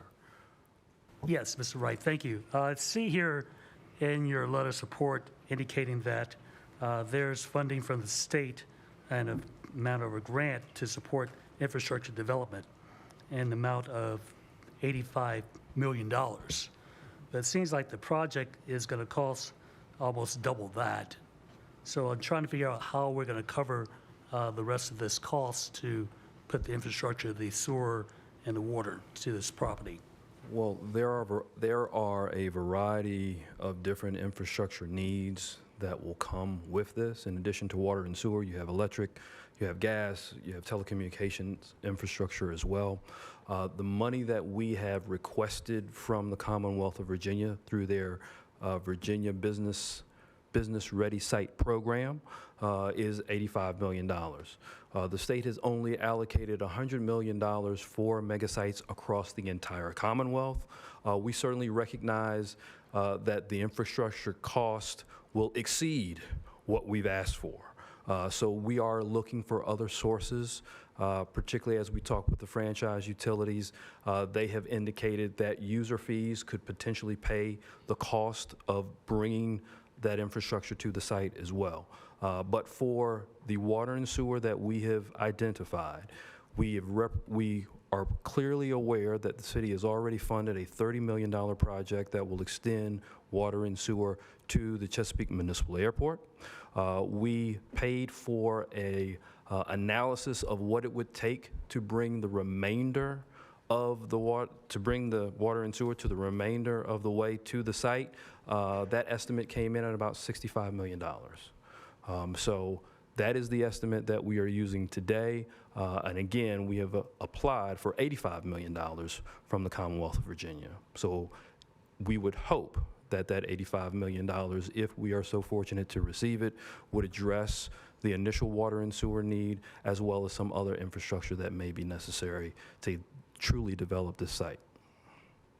Thank you for that clarification. Commissioner Barlow?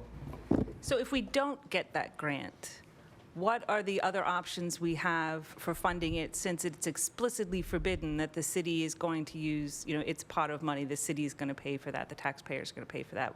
What are our other options if we don't get this grant? If we do not receive the grant from the state, we'll have to identify other sources of funding. We have not identified all of those options at the current time, but we'll look for other options to get the money, to get the infrastructure in place. Thank you.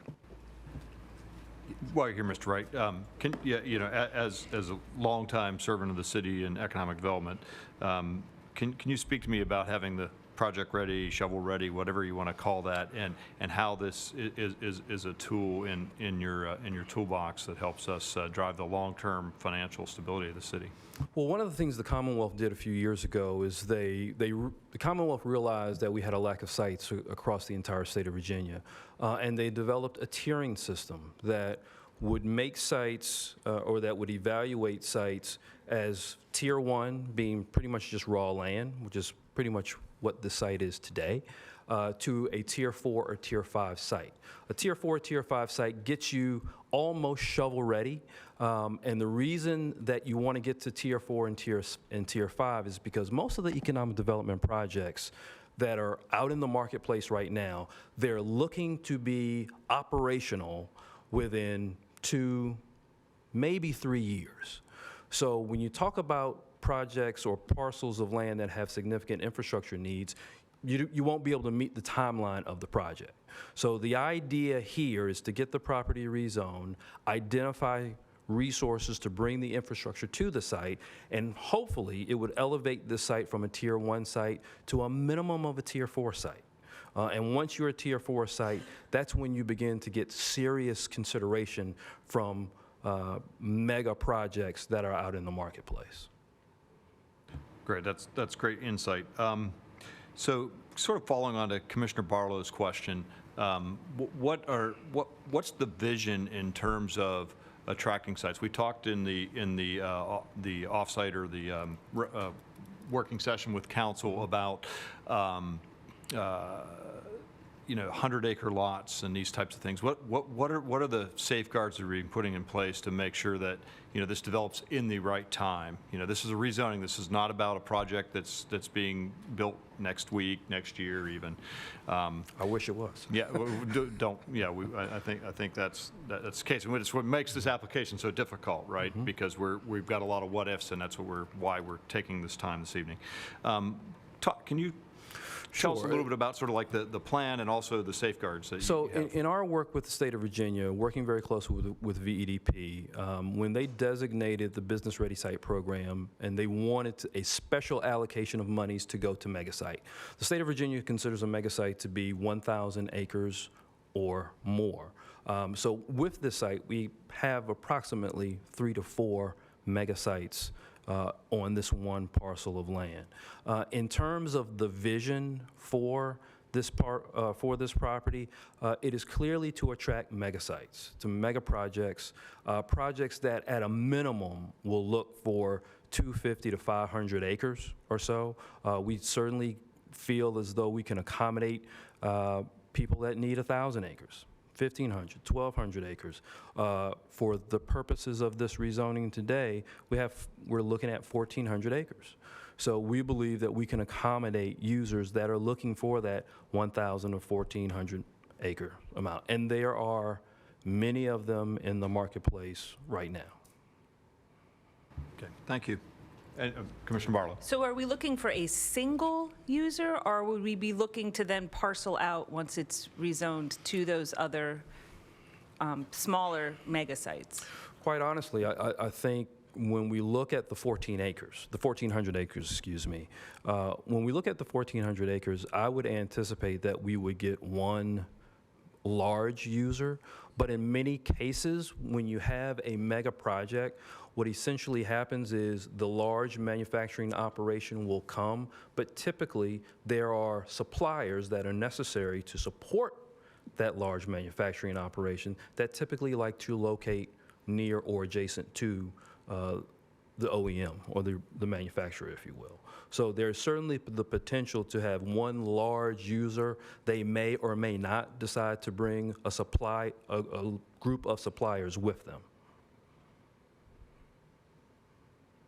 Commissioner Ellis. Yes, and that's a good segue into my question is in regards to the internal infrastructure that's going to be required within the 1,400 acres.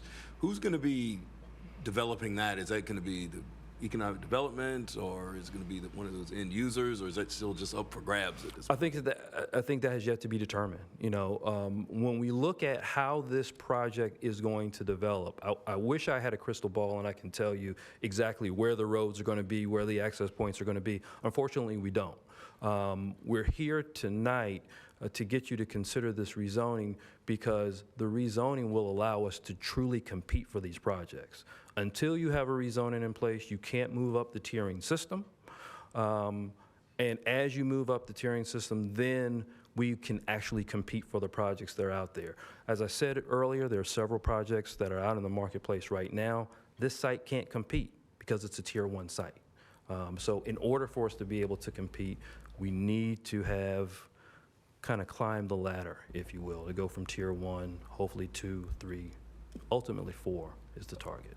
Okay, so what would the tiers 2 and 3 actually consist of as far as staging? So tier 1 is raw land. Tier 2, I believe, is basically you have raw land, you have good access to the property. You would climb up the tiering ladder if you have funded plans for infrastructure. That is something we do not have right now, but we're working to get that. So having land, having it zoned, that may move you up the tiering ladder a little bit, but ultimately what you will need is to be a shovel-ready site. So you'll have to either have the infrastructure in place or you'll have to have funded plans for the necessary infrastructure that can truly activate the site. Thank you. Any further questions for Mr. Wright or on this topic of economic development? All right, thank you, Mr. Wright. Thank you. Next, we'll go back in the order of the staff report to roads. So questions on roads or discussion?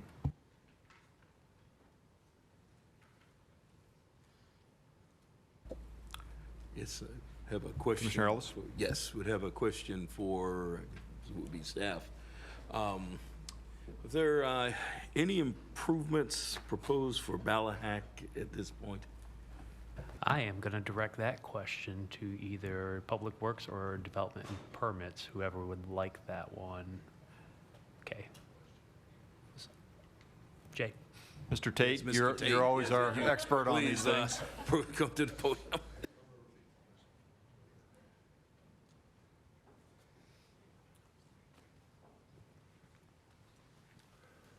Yes, sir. Okay, yes, are we looking at any improvements to Ballahack with this application? Because there may be some potential cross-traffic, across the city, coming, from the east side of the city to this site, considering the employment base that this site would generate. Right. There's no anticipated improvements at this time as part of this application with the Ballahack Road. The majority of traffic was distributed to points to the north as your more dense population centers, and also to the south along Route 17, and then distributed through your major connections and points as the traffic study indicates.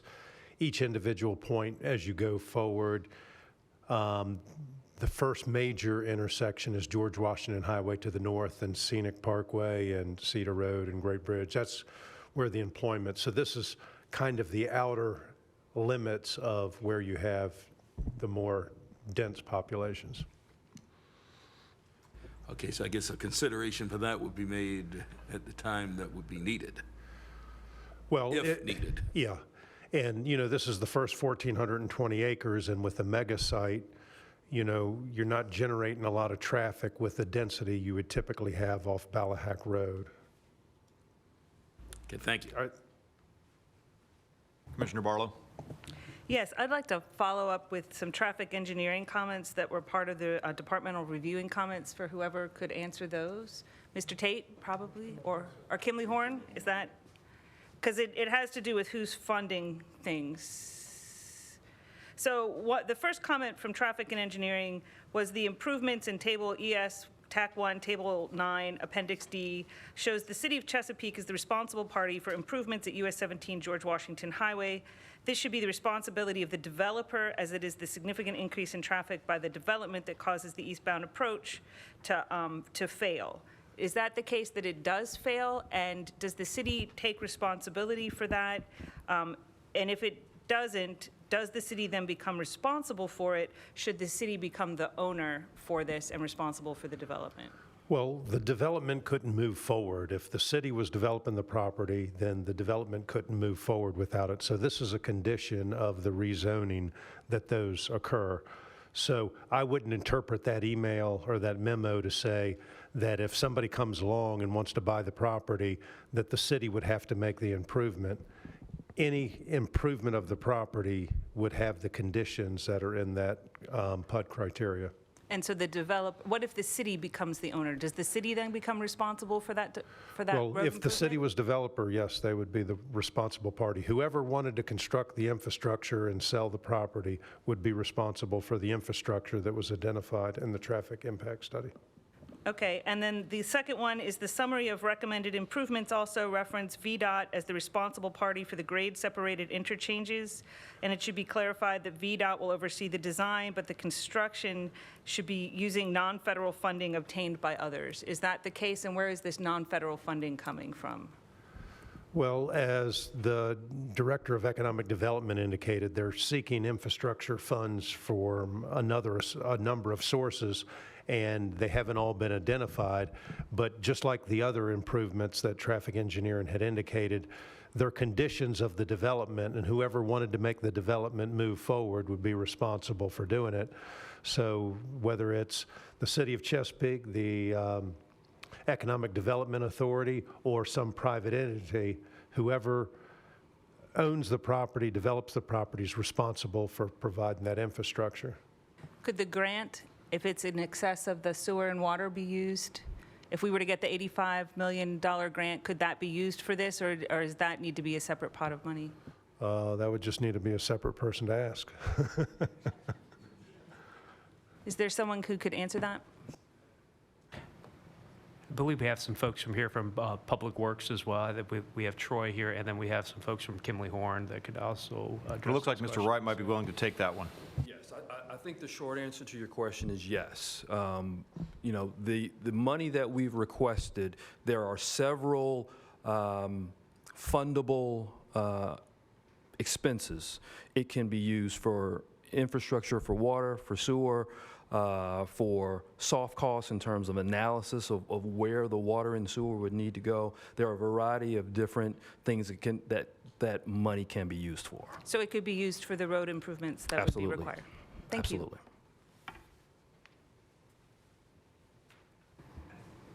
Any other commissioners on roads? I have a question to Kimley Horn about the study, and specifically, that you call out the first intersection being George Washington Highway, or Old 17, basically, there right by the Deep Creek Park. Citizens are concerned about traffic specifically through Deep Creek, which we already know is the cut through. It's the way I go when I go down that way, coming from Western Branch. Can you talk about, was that considered in the study, that basically the traffic coming down that way, and what were the impact? So sending traffic from the development down Ballahack Road? No. Old 17 coming through Deep Creek, right? Okay. So this gets at the potential impact. Yeah, it's only 12,000 cars a day or whatever it is, but if 1,000 or 2,000 go through Deep Creek in an area that's congested, was that included? Right, so our analysis was fairly conservative in the fact that we distributed traffic very locally. So these numbers were all based on a manufacturing facility projected to have 6,000 employees. So depending on the end user, that could vary a lot, and it is likely that those will disperse more regionally, but we disperse them more locally. So we did account for that traffic going along Old 17 as well. And that's part of the improvements that we're making at that intersection and why we're recommending so many improvements there. Okay, that addresses that intersection, but not actually Deep Creek itself. Okay. It looks like you had a comment. Mr. Barlow, did you have a comment? Oh, I'm sorry. Any other comments? Questions for Kimley Horn on the traffic study? Anything else on roads?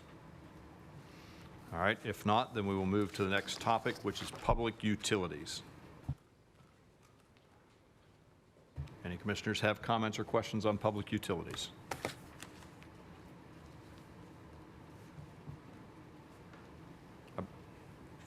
Commissioner Barlow. Right, so the Hampton Roads Sanitary District is going to handle the proposed line to the airport. But from the airport to this site, it is going to be owned and operated by the city of Chesapeake. Is that correct? Not exactly. Okay. So the projects that are currently designed and soon to be under construction next year, a portion of the sewer line is being funded by Hampton Road Sanitation District, and a portion would be owned by HRSD. The balance of that, the remainder of the sewer line would be owned and is being paid for by the city of Chesapeake. The water line, of course, is 100% city of Chesapeake. As far as moving south from the airport, just as the funding is not coming from public utilities, it's coming from some of Stephen Wright's magical places, because that's what he is best at doing, whereas I'm managed the public utility piece. It actually hasn't been specifically determined where the ownership transfer would take place between HRSD and the city. It's possible that entire line would be owned by the city. It's possible part of it would be owned by HRSD and another portion owned by the city, and that would be determined after we identify the size of the pipes, which isn't going to be done until after we identify what the flows would need to be. So at this time, that's just a detail that we haven't gotten down to. Okay, and so some portion of it will be owned by the city, but the only site that will be able to hook into that, if I understand correctly, speaking of the nodal development and everything else, that is to only service the Coastal Virginia Commerce Park, and there will not be hookups along that line going up and down the rest of that line from the airport south? That's correct. The intent is for this line to be dedicated to go down to the Coastal Virginia Commerce Park and not to serve the areas in between. Which is part of our changing of the suburban overlay and all of that in the second piece of what we're considering this evening. Is that correct? Yes, that is the public utilities franchise area expansion to include this site. Okay, and so does that mean that then the city takes on the responsibility of maintenance for this pipeline that we own without hookups, without anybody else to pay for that? Or is the Coastal Virginia Commerce Park going to need to pay for part of that maintenance since they are the only users for it? Who pays for it will be determined by through the economic development process. It won't be paid for by the utility. The utility would own the pipe after it is installed, and we would operate and maintain the pipe after it is installed. Now, we would be getting revenue from the rates from anybody that develops in the Coastal Virginia Commerce Park, but the installation would be paid for under the economic development sources. Thank you. Other questions about utilities? Mr. Gerlach. I have a question. Could you generally talk about why the line is where it is and why it isn't further west toward 17? Certainly. For one, putting water and sewer lines right next to a divided highway isn't very good business. You put it next to a divided highway, you only have access to one side, not both. You want to put transmission lines where they have access to the majority of what your ultimate service area is going to be, but also the further west the pipeline goes, eventually I need to take this water line and run it over to the Northwest River Water Treatment Plant to provide a looped transmission line to loop our existing 40-year-old pipeline that's frankly getting old. And so I need another transmission loop. The water line going down to the airport is the first leg of that transmission loop. The next leg will go south, hopefully being paid for by state funds, and then the last leg will actually go back to the east and connect to Battlefield Boulevard. Very good. That makes sense. And I guess it makes sense then, you know, to serve the rest of the TCOD and the rest of the Dominion Boulevard corridor study, you know, that works with that as well. Yes, sir. And as we were putting the water line in down to the airport, to the driveway to the airport, one of the reasons I selected that as the endpoint is that we have some users already there. The airport is desperate for this water. In fact, Chris Schrantz calls me regularly saying, David, when am I going to get my pipes? So this is very desirable for them, both from a domestic water and from a fire protection standpoint at the airport. And we'll have users there. We will make looped connections going on number 10 lane and then back to the east off of this 36-inch line that are all up north in existing served areas, so that we can guarantee water quality and flow in the pipeline for that distance. And that's why we chose the airport as being the endpoint for this phase. Commissioner Ellis. Yes, and as far as the extension south of the airport, is HRSD programmed to pay for any of that at this point, or is that still just to be determined? At the current time, that is still to be determined. HRSD has signed an agreement with the city of Chesapeake to pay for a large portion of that going down to the airport, but payment for the portion south of the airport is still to be determined and was included specifically in the application to the state under economic development. Okay, thank you. Now, in regards to the PUFA expansion, that's only the 1,400 acres. Am I correct at this point? Yes, sir, you are correct. Okay, so not the 4,000, but just the 1,400. That is correct. But will we anticipate needing to supply water to the full 4,000, and will we be putting in pipes with that in mind? So the sizing of the pipe south of the airport will be determined based on two things. One, my transmission loop, and I'm anticipating that will be a full 36-inch diameter pipe. So that will go as far as to where we're going to turn it back to the east. That location hasn't been specifically identified, but the size of pipes going down to the Coastal Virginia Commerce Park have not yet been determined. So it's going to depend on the use the uses that are identified. So if we do get a development there on the Coastal Virginia Commerce Park site, it is that would become a point in our transmission system where we would have essentially a waypoint, if you will, elevated tank on the site most likely, and then loop back to the east at some point north from there to go back to Battlefield. So the size of the pipes of the loop will be a 36 or larger, probably a 36. The leg going down to the Coastal Virginia Commerce Park is not specifically identified yet. But we would be taking into account that we would probably need to supply water to the whole 4,000 acres as it's slated to become one giant mega site, even though we're only rezoning this portion at this time? The pipeline would probably be sized to where it would accommodate the 4,000 acres, but that would be a combination of storage on site as well as pipeline size.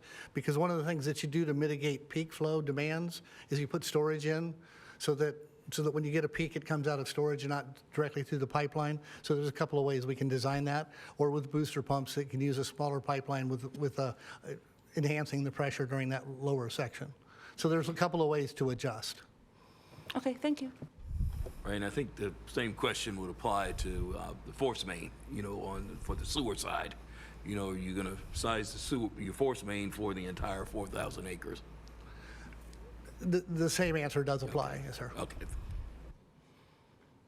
Other questions on utilities? All right. That brings us to our next topic, which is the Commerce Park design and appearance.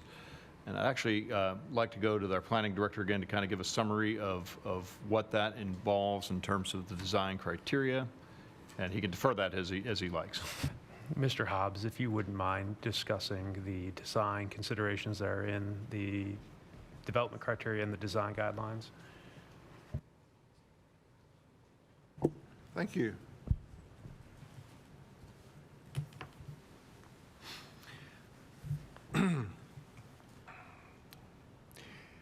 We've talked about a unique aspect of this development is that we don't have a developed site plan. And that's actually somewhat typical in commercial development. We're used to having a lot of rezonings for residential development. So you lay it out, you focus on amenities, you show the subdivision. We don't have a lot of rezonings for commercial development, and it's typical as a part of commercial development that you subdivide property to fit the user. Well, that's exactly what we're going to be doing here, but it's really writ large in this case because our users are going to be very large and have big footprints and are going to occupy some very large chunks of the park. So with a PUD, there's two documents that we rely on. We rely on the master development plan and the development criteria. And between those two documents, we try and capture, well, we do capture what needs to be done to tie down what the requirements are going to be and make sure that we get quality development put in the ground. In this case, this is a good example of where our requirements are weighted more to the development criteria because we don't have a well-developed plan at this point because we don't have our users known. So what we've done in the development criteria, we've placed an emphasis on open space. It's going to be required to have 20% open space, which is a requirement, which is in the PUD ordinance. In addition to the 20%, we are requiring an additional 5% to be set aside as common area and to serve as a master trail network through the Commerce Park. And we're encouraging the creation of site amenities, open spaces to be a part of that trail network. There's substantial buffering that is going to be on the property, a 200-foot buffer that is adjacent to the east property line next to the Cavalier track, a 100-foot buffer that's along Route 17, and a 100-foot buffer that's along the south property line. We'll be putting trails through the buffer on Route 17 that'll be open to the public, and we're encouraging other recreational uses in the other buffers. There's going to be substantial landscaping. We're requiring trees with a larger than normal caliper. And there's an emphasis on controlling the lights at the Commerce Park. The development criteria requires that the development be dark sky compliant. And what that basically means is full cutoff lights so that all of your lighting is focused downward and none of the lighting is allowed to escape above the horizontal plane so that it doesn't create any light spillover or pollution. We talked about in the pre-meeting that we've gotten comments from a number of people who are concerned about that. So we have the buffers, the trail network, the open space. We have street sections that are going to have street trees in large verges, a 10-foot verge. So we have these requirements in the development criteria, and as each user comes in, we're going to be putting it together, big blocks at a time. So we think this is going to be very attractive. We're looking for a naturalized look because we think this is the type of development aesthetic that's going to be compatible in this area. Thank you. I appreciate it. Commissioner Ellis.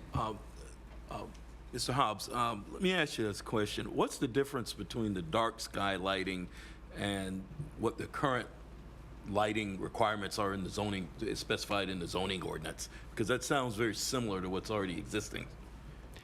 Yes, full cutoff lights are required in the zoning ordinance, but it's just for the parking lot.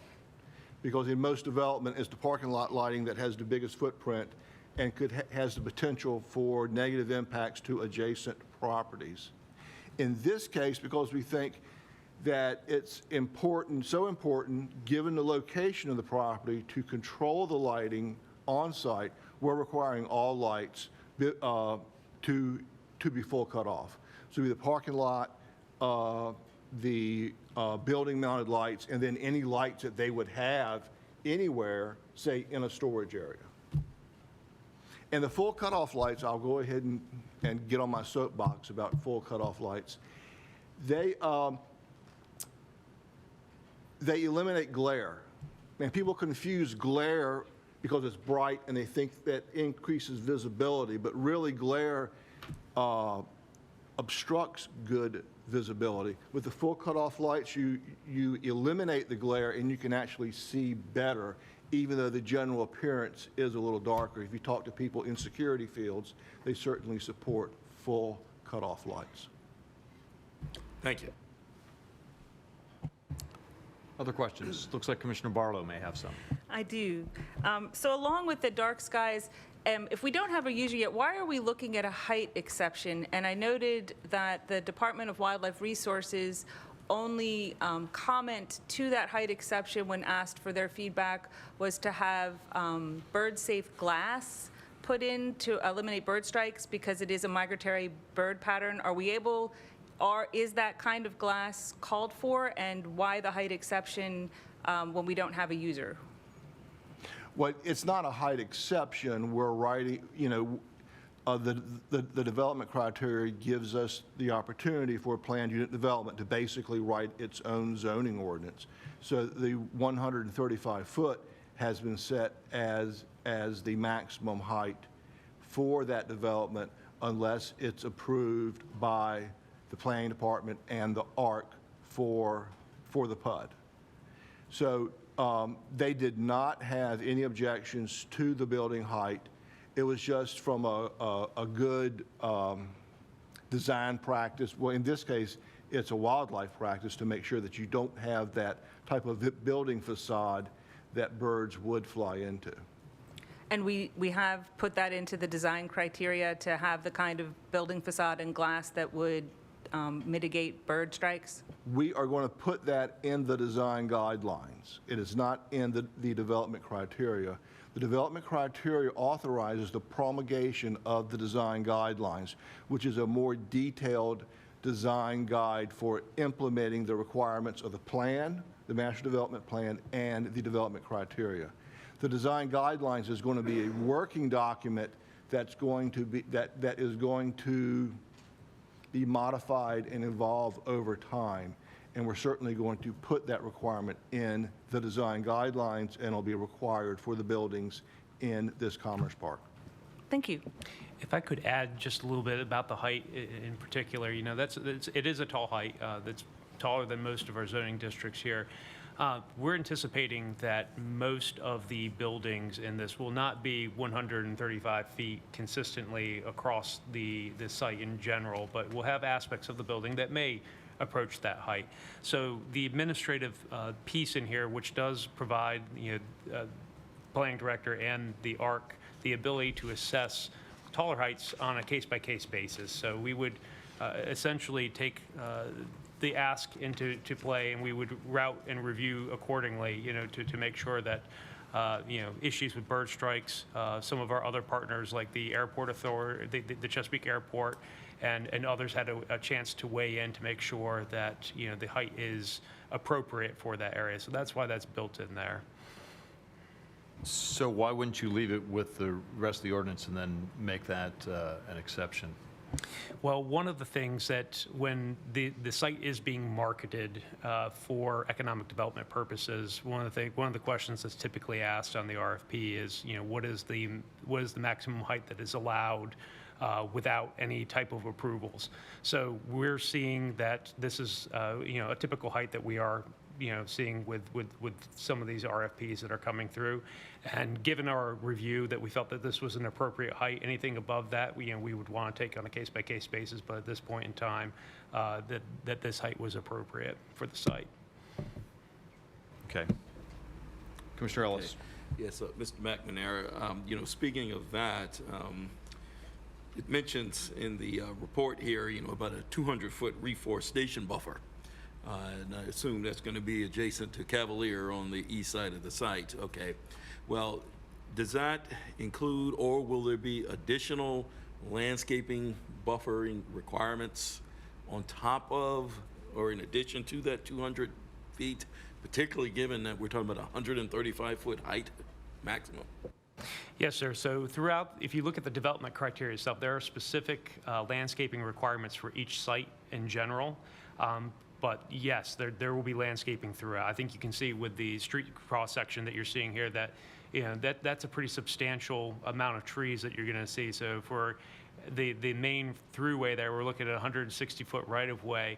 And of that, you're going to have a 20-foot section, and then a 10-foot section, and then a 30-foot section, and then the same on the other side with the 10 and the 20. So that's, we're getting up there when we're talking about tree canopy coverage that's going to help screen some of these uses from the other. And again, from Highway 17, you're looking at your 100-foot buffer that would be there. And yes, and you were correct, the 200-foot variable width buffer will be along this side adjacent to Cavalier. Thank you. Mr. Gerloff? Yep, Mr. Hobbs, could, if I just heard you correctly, the design guidelines are kind of going to be a flex, working, living document. A little bit, modifications will be made. Could you talk a little bit about the process for that? How will they be modified? Similar, we have this in other PUDs where you have the development criteria, and the development criteria will promulgate additional requirements. Sometimes it's called the detailed architectural standards. In this case, we're calling them the design guidelines.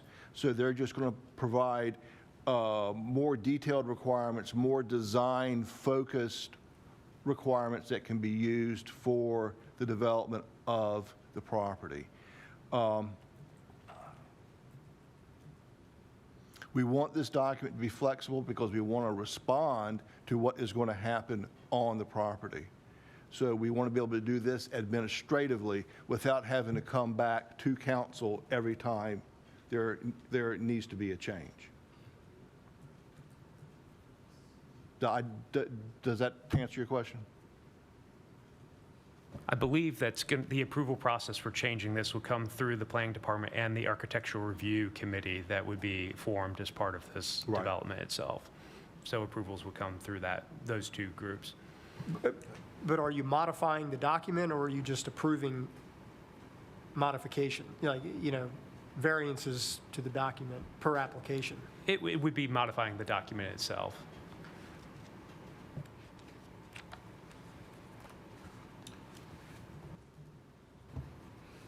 Other questions?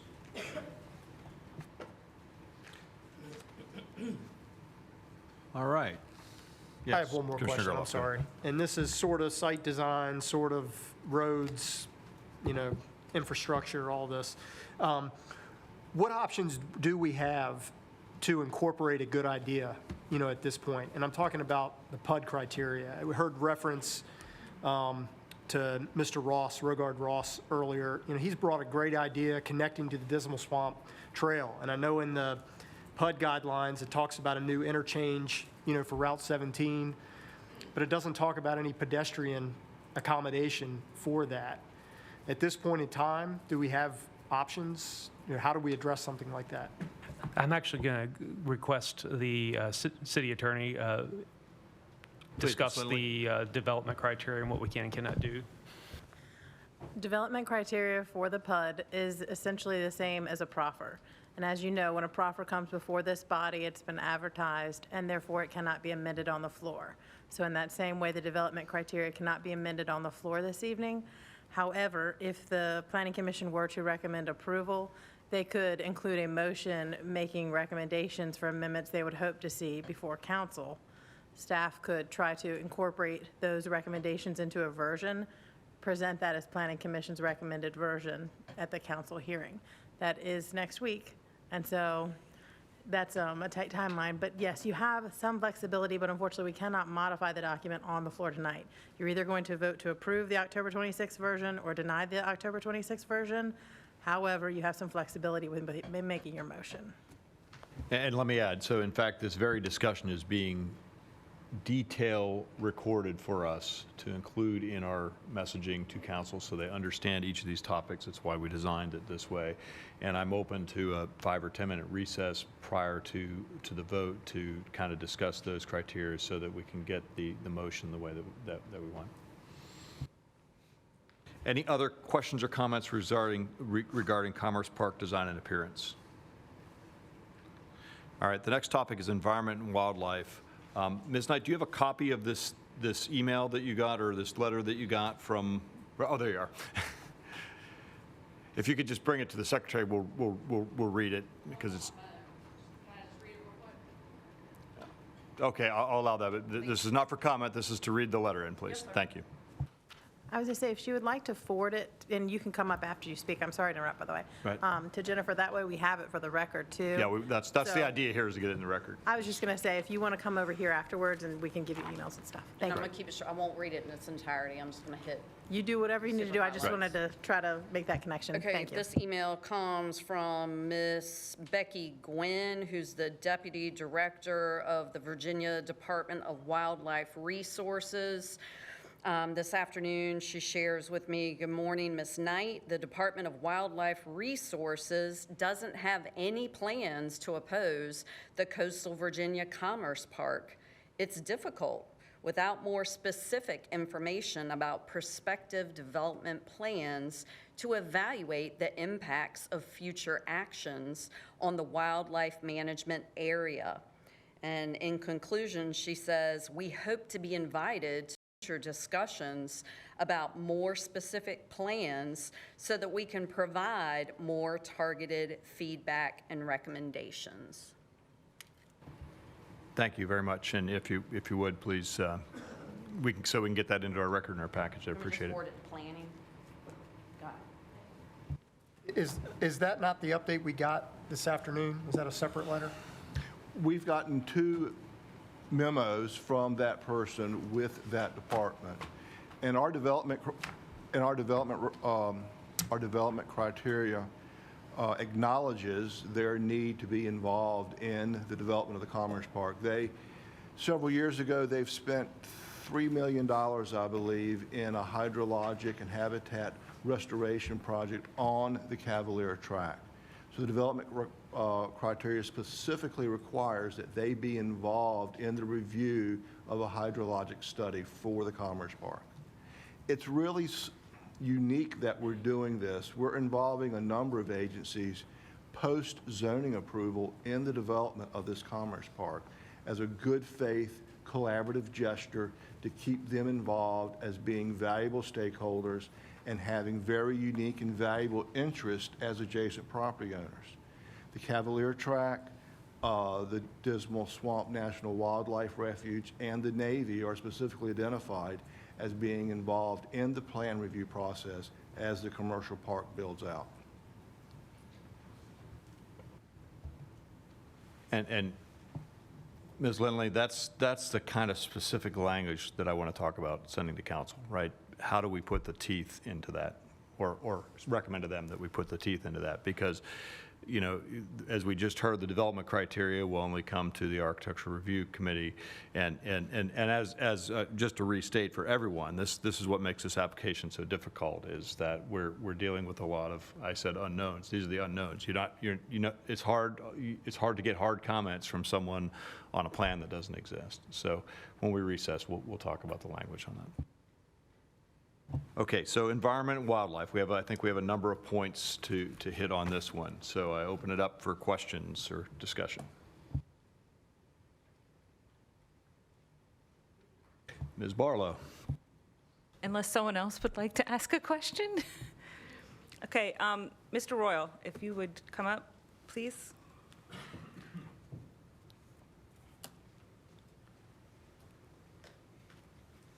Yes, ma'am. In the retreat, you mentioned that you knew that a wildlife corridor had been requested and that you felt the wildlife corridor going through the Northwest River protection area and then utilizing that tunnel was sufficient. And yet both the Dismal Swamp and the Cavalier Wildlife Management Area have again reiterated that they would like a wildlife corridor to the south of that. And I think that if Ballahack builds out to the 4-lane road that is anticipated in the master transportation plan, that corridor actually is cut off from the Cavalier Wildlife Management Area. So I think it becomes even more imperative that we have that there. Has there been any reconsideration with that of how to incorporate that into the Commerce Park? We actually had some discussions on it yesterday in a meeting with DEQ, but it's got to be studied extensively. Among other things, one of the biggest issues is we got to get something worked out with VDOT, because it's not going to do any good to have a wildlife corridor, get them up to 17, and they have to go across a road. There has to be some way to get across that road without the animals doing it on their own. So we have to study that. We have to determine, I mean, one of the things that came from DWR and their letter was human-wildlife conflict. We're creating a industrial park here. Perhaps we can get something on a border somewhere and try to completely segregate the animals, but there's a lot of things to look at. I'm not saying no, I'm not saying yes. There's a 10-foot deep ditch separating Cavalier from this property. The animals have to get across that. They have to get across 17. We have to determine what would be a safe width and how to control the animals. I mean, I say control them. You don't want bears coming through there and just walking into a parking lot of a manufacturing facility. Fence it, berm it. I think I mentioned fencing one time before, and somebody's like, oh my God, you can't do that. Well, yeah, you have to. If you're going to create something like that, it's not safe. We have to look at all of those issues before we can consider it. There are some possibilities, like I said, we discussed with DEQ yesterday, but it's got to be studied. It's not something that, as an engineer, I can just put on the map and say, we're creating a wildlife corridor. We have to talk to the experts, as VDOT did. VDOT did a very extensive study to determine where to put it, and they studied it after the fact to make sure that it was working. They have a 1,000-foot underpass that they created with that roadway. They put plantings all along it to attract bear, deer, raccoons, and they used it. They also tried a box culvert a little further south. The animals wouldn't go through that. So those are the type things that have to be looked at, not just let's put it across the property here. How do we get them across the 10-foot ditch in the back? How do we get them across 17? So again, it needs to be studied. So I think they're already going across the 10-foot ditch because we know that they have been in the farmer's field, because we know that kill permits have been issued for that property. And that, you know, of course, one way is hunting. Hunting may be reduced at Cavalier depending on Cavalier Wildlife Management Area. But, you know, in the letter from Rebecca Gwynn, she has outlined a number of opportunities for collaboration with respect to the unique economic development design and rezoning of the site, and the opportunities still exist. And I think that she's actually mentioned that at least 4 times. Are you planning to include them as experts, or are there other experts you feel need to be part absolutely. of it? DWR, Fish and Wildlife, DEQ. It's been sent out to all of them. We've been working with staff, and we fully intend to work with them.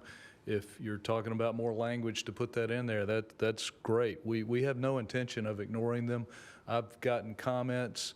I've tried to respond to as many as I can, but I've got lots of different directions. I've responded to staff as much as we can, and absolutely willing to work with DWR and the other stakeholders in the area on this design.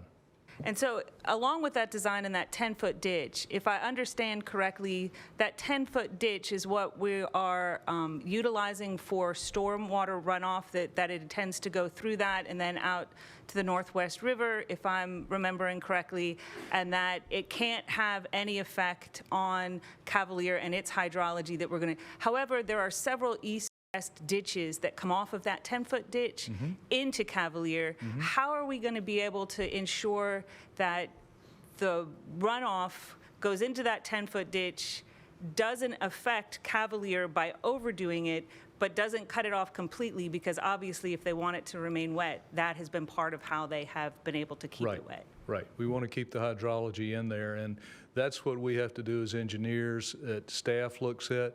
And staff has already mentioned that DWR, Fish and Wildlife, et cetera, are also going to have the opportunity to review these plans. We certainly want to work with them up front.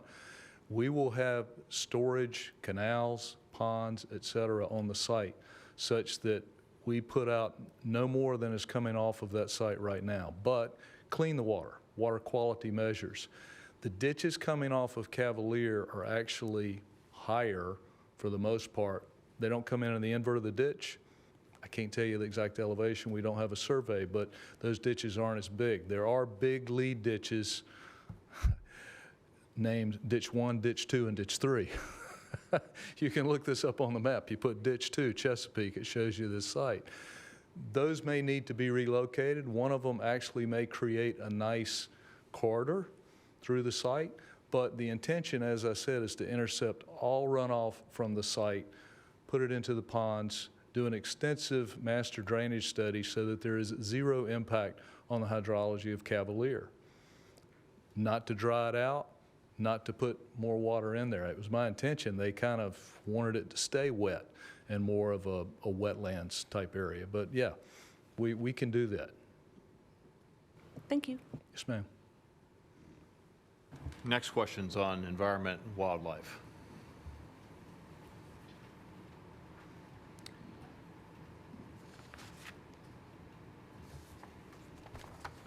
I may have one for you, so. I'm standing by. Oh, so one of the development criteria talks about 20% of the parcel minimum for the open space. Can you talk about what you know about this parcel, and is there any information that looks like you won't be able to use all 1,400 acres that might go into that 20%? You know, whether it be from wetlands or those types of issues? Is there If there's significant wetlands, you know, some of the ideas we've batted around are creating more high-quality wetlands, habitat wetlands area. What you have right now, if you have anything, are farmed wetlands, not high quality. It actually doesn't even meet all three criteria. The three criteria are hydric soils, high water table, and vegetation. We don't have that third. We don't have the vegetation because there's crops.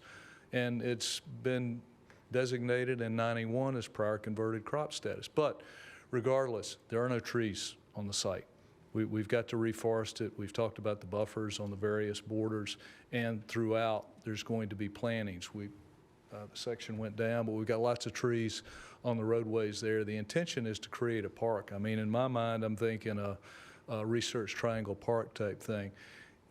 The type of facilities we see here are going to be manufacturing facilities that may be working 24/7. Folks are going to need somewhere to go to relax, these trails, these open spaces. So we're going to be creating all that. Right now you've got an open farm field, which to a farmer is a beautiful sight.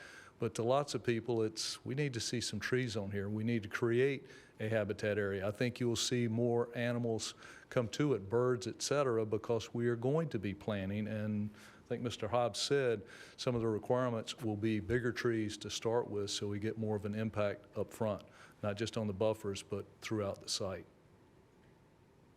Does that answer it for you? Commissioner Barlow?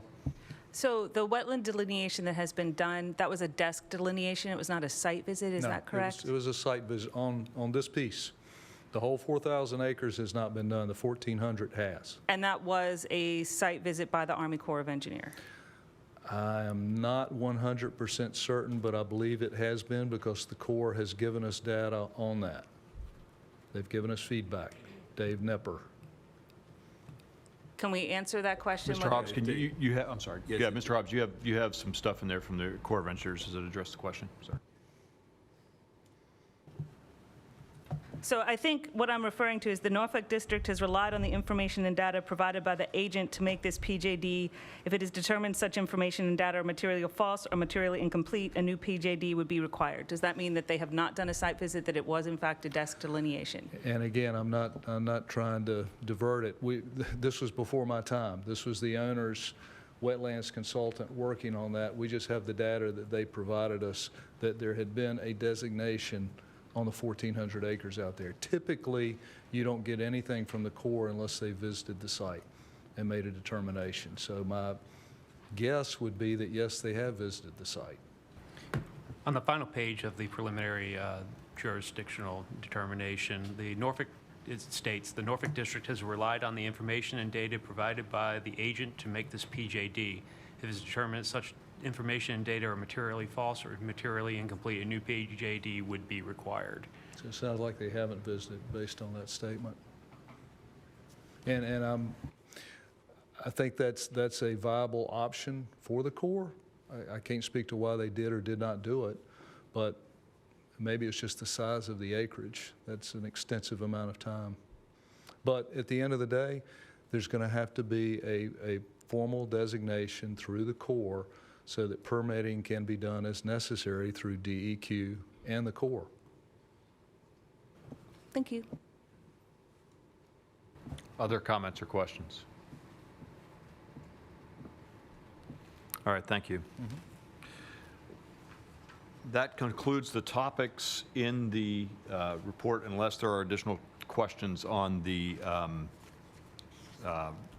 comprehensive plan change itself. You have a comment, Commissioner Barlow. Mr. Juergens, could I impose upon you once again?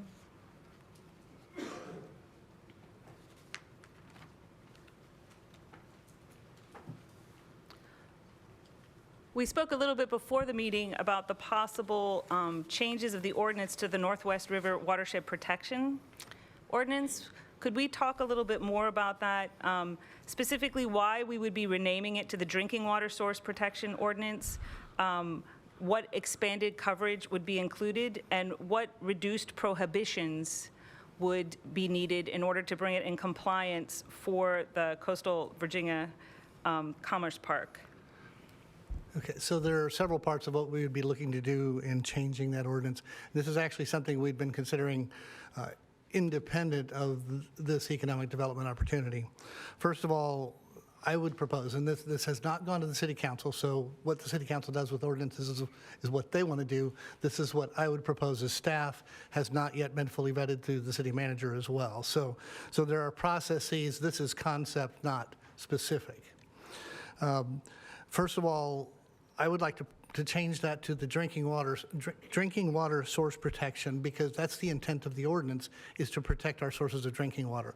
When this ordinance was initially developed, the Northwest River and the Northwest River Treatment Plant were our sole water supplies. Now the majority of our water actually comes from the Lake Gaston Water Treatment Plant that is over by Highway 58. So we have multiple sources of water, both surface and groundwater with our wells, that we use as water supplies. I want to expand the protections to cover the entire areas. So that's the first part. I also want to expand it to include the entire Northwest River watershed in Chesapeake, because we know that the Northwest River flows upstream sometimes because we get salt from downstream. I want to protect it from the areas that are further downstream than were originally identified, because they do influence our water supply. Thirdly, I should say, adjusting the prohibition list to where we can have protections rather than prohibitions specifically. And the proposal would be to adjust that prohibition list to make it consistent with the prohibitions that were identified in the planning process that were presented at the retreat a couple weeks ago. And for those that relate to water quality and water protection, we would make it consistent with that. As an offset, what we would do is we would increase protections, because there's nothing included in that ordinance for protections from issues. So, for example, if there's a tank, rather than just requiring the normal protections, the normal stormwater protections that DEQ would require, we would want to have enhanced protections to significantly or more significantly protect the watershed, both groundwater and surface water, from any kind of issue that might occur. That can include berming, it can include matting layers under membranes that are under the soil. So there are various protections that can be put into place that can help protect. So it would be a more protective watershed through protections rather than specifically through prohibitions. Also, the thought of mitigation. There are several different portions of mitigation that can have significant benefit. For example, another one of the reasons we chose to have the wastewater line go down to the Chesapeake Regional Airport is because that airport actually has a wastewater treatment plant on site that discharges into the Northwest River watershed. There's another one at the Northwest Annex, the Naval Station Northwest Annex, and there's a third one at the correctional facilities that the state owns. I've toured all of those facilities. We've met with the owners. We've talked with the Navy, Department of Corrections, et cetera. Ultimately, we would like to get those wastewater discharges out of our watershed and into a pipe where they can go to a wastewater treatment plant somewhere else. So those would be mitigations, as well as, for example, the Northwest River is on the impaired streams list because of dissolved oxygen. The one specific prohibition is, or restraint is on phosphorus. It's really kind of an act of nature that it has very low DO, but there are methods of adding oxygen into a stream that can significantly enhance the water quality of that waterway, and it's done in waterways that are significantly larger than the Northwest River. I don't know that it can be done in the Northwest River. I'm not an expert at that. I've done some of it, but I'm not an expert in that. And the nature of this river is very unique. But there are mitigations like that that can actually improve the quality and offset any surface activity that would happen at this site as far as the development is concerned. So let's make sure I hit everything. The last item that I wanted is we're working directly with Stormwater on how to make this ordinance, update this ordinance, if you will. Stormwater regulations have changed a great deal in the last 20 years. We want to make sure that this is harmonious with the other parts, the planning portion and the stormwater portion of the city's rules, because it needs to be consistent with, harmonious with, but frankly, in this case, more restrictive than the normal stormwater regulations we have in place. Great, thank you. And then I have some questions from the Health Department's letter as comments. I'm not sure if you're the person, because it has to do with sewer and off-site, during the construction phase. Are you the person to ask, or would it be someone? Okay, so it says the projected sewage flow for the site to be 100,000 to 1 million gallons per day, and the recommended solution notes that there will be sufficient storage to limit the pumping of sewage to 2 to 3 days per week. Assuming peak flow, this will result, and it goes on, but it says the health department is not aware of a single entity that has that capacity. That was one of their comments.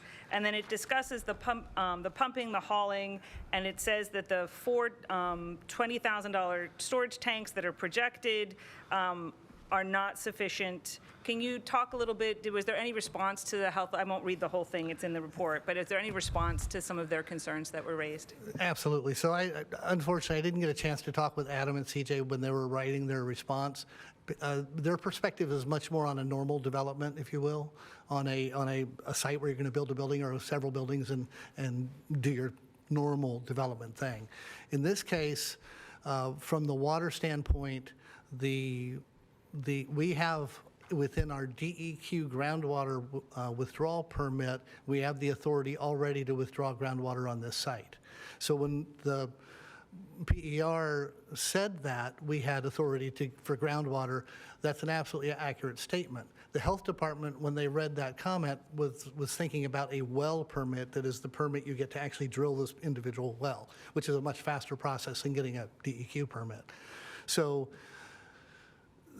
their concerns were satisfied when I talked to them about the water portion that way. The intent is temporary, it's only during construction. This facility, one of the requirements within the PUD, and the planning guys can answer this much better than I can because that's their expertise, is that no certificate of occupancy can be issued until hard pipe utilities are there. So the pump and haul would only be during the construction phase. Most of the water that they would need during construction would not be returned back as wastewater. It would be construction water, dust minimization, making concrete, things like that, wash down, and it would not be going back into the wastewater facilities. So the only pump and haul would be that actual domestic wastewater. Most construction sites live off porta potties. And so we're looking at something hopefully a little more substantial than that, but something somewhat, it's temporary until the hard piping gets down there. Okay, and then just to clarify, in the health department's letter, it also says temporary pump and haul operations for longer than 1 year is prohibited, but my understanding is that the city of Chesapeake is able to do that for longer than 1 year, should that be required in the construction phase. Am I understanding that correctly? That's correct. Okay, and the last thing is, if we're going to be taking that much groundwater and things like that, how do we take into account whether or not the hydrology of Cavalier might be affected if it goes on for a long period of time? Will that be considered as part of this process? Absolutely, and if we're going to use groundwater on site, which we probably would be in the short term, the intent would be to bring that from the deep aquifer, not from an aquifer that is directly affected to the surface. And when I say deep, I'm talking the Potomac aquifer. We may be looking at wells that would be 900 to 1,000 feet deep, which means they may have salt, like my wells do on Battlefield. And most likely, Mr. Juergens, you would have several wells along the entire routing, am I correct? Not just on site adjacent to Cavalier, but, and you would haul along the construction corridor. In this case, no, because the on-site, they would be on-site would be the intent. It wouldn't be along the corridor for the pipelines. It would be in the corridor for where they're, or in the location where they're building the actual facilities. So I would anticipate that all of the wells would be on-site in the Cavalier Commons Park tract. We would want to disperse them out over that area, but that's larger than the area where I have my wells distributed both on Battlefield and in Western Branch. Okay, so you're not anticipating wells for the actual pipeline for sewer and water construction itself? Not for the utility pipelines, no. This would be for construction of any facilities on site itself. Okay, so how would you handle that as far as The way you normally do through a pipeline construction project, and so you would handle that through, typically, honestly, through porta potties along the way. We have the airport on the far end, and the construction site, they would just move those down as they move their construction along. If I can offer one additional comment on trails. Something that was mentioned in the retreat, but I think Warren's mentioned here, and as Jamie Weiss mentioned from Kimley, when his team and my team and me and he and the parks folks walked the path for the utility lines, I didn't fully answer your question, sir, when you asked about the routing not adjacent to 17. We walked a path that actually we were able to walk all but about 300 yards without getting our feet wet, and most of it was not on roads. That'll minimize the impact on roads, the residences, reduce the cost, as well as give us a glorious opportunity for a trail going all the way from West Road down to this site. Branches left and right on site would be part of the actual development process of this site, but we're talking several miles worth of trail availability. As a utility guy, where I came from before, I had 30 miles of pipelines under trails where I built the pipelines, they put the trails on top, and we loved it. It was phenomenal for everybody. Great, thank you. And we had a nice citizen comment on that connectivity of the trails as well, so, which is part of the record. Any other questions? Yes, I have one additional question. This is for Mr. Rolls. Question regarding the easement for electricity.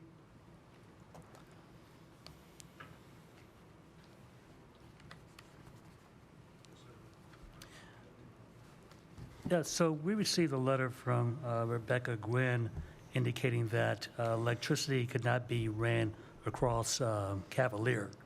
How do we propose to have electricity to the site if we can't bring it through Cavalier? Yeah, that's purely a conceptual drawing. Dominion Energy, similar to what Mr. Juergens just told you, you do a preliminary engineering report. You look at the possible routes, you look at the permitting, you look where you're not allowed to go. DWR has said something having to do with the funding that they can't come across there. They'll have to come another route. They have to go through the process like everybody else, although a little different because it's a private franchise utility, but still they have to get permissions to do what they do. There's a drawing that went out that shows utility, Dominion power lines coming in from the east across Cavalier, purely conceptual. Nothing is set in stone. They have to figure that out and go where they're allowed to go. So do we have utility easements that we could utilize for that? So there are no easements that we have? To bring power to this, they're going to have to determine the route and obtain the easements as necessary if they can't use existing easements or existing right-of-ways. That's how it always works for the franchise utilities. Just like we have to get it for the public lines that Mr. Juergens is running. We have to get some easements there. Okay? All right, thank you. Yes, sir. Any other questions specifically on environment? And then any other saved questions for any of the experts or the staff or the applicant? If not, I'd like to take a very short recess so we can discuss any specific language you want to have into any potential motion. I expect it to be no more than 10 minutes.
If everyone can find their seats, we'll start in just a minute.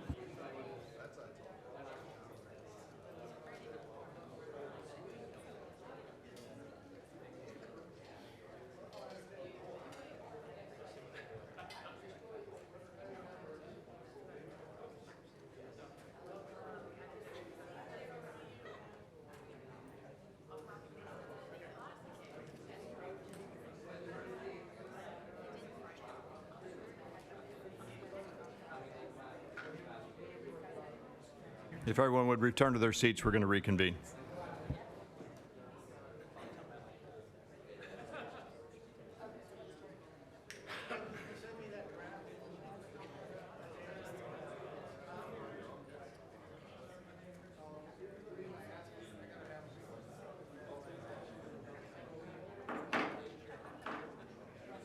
The public hearing is reconvened at 9:56 p.m. All right, thank you for allowing us to take that recess. We wanted to address some of the language based on the discussion tonight in 3 topic areas, which were the wildlife, the wildlife and the corridors, along with trail connectivity, access management for the trail connectivity. So I think that will help. Again, it's just part of our motion, which will then be considered in the package going forward. Do any other commissioners have any comments or questions before we call for a vote? Hearing none, we are prepared for a motion. Okay, Mr. Chairman, I will move to approve public hearing items 4 and 5 with the master development plan, development criteria, and comprehensive plan resolution referenced in staff's recommendation of approval. My motion includes recommendations to modify language in the development criteria to further mitigate impacts of this PUD as it relates to, number 1, wildlife. Item A, amend language to be more similar to the provisions regarding hydrology by clarifying and assuring that the U.S. Department of the Interior and the Virginia Department of Wildlife Resources, the authorities overseeing the Dismal Swamp National Wildlife Refuge, and the Cavalier Wildlife Management Area are treated as priority stakeholders, meaning that they are provided notice and the opportunity to review all development plans and provide comments and recommendations that city staff will use as part of the review prior to the approval of any development plan. Subitem B for wildlife corridor. Add language to assure that stakeholders are consulted to realize the vision of providing connectivity between existing wildlife refuges and concentration areas and preserving migratory patterns. The second item deals with pedestrian access, specifically the primary site access off Route 17 and the new interchange. We recommend adding language to assure pedestrian access and connectivity. Thank you. We have a motion. Do we have a second? I will second the affirmation of accepting the items 4 and 5. Thank you. We have a properly made motion and a second. Is there any further discussion on the motion? All right. We are going to vote via roll call. You do have a comment. Commissioner Barlow. Yeah, so I think there's no doubt that an industrial park, even right at the North Carolina border, would be transformative for Virginia and especially Chesapeake, because it will inevitably transform our landscape and our lifestyle, particularly those in southern Chesapeake, but with effects throughout the city. And we saw Richmond's excitement at this prospect at the City Council work session a couple of months ago, and the enthusiasm of the economic development community is palpable. This project, whatever it may end up being, has great possibility. But it will only be its best and serve the city of Chesapeake best if we not only inform our citizens and neighbors of our intent, but actively include them in the process. And so the most recent letters from our public land agencies express a willingness to participate in the process, such as determining where wildlife corridors are, but a frustration that they have not been actively included up to this point, only informed.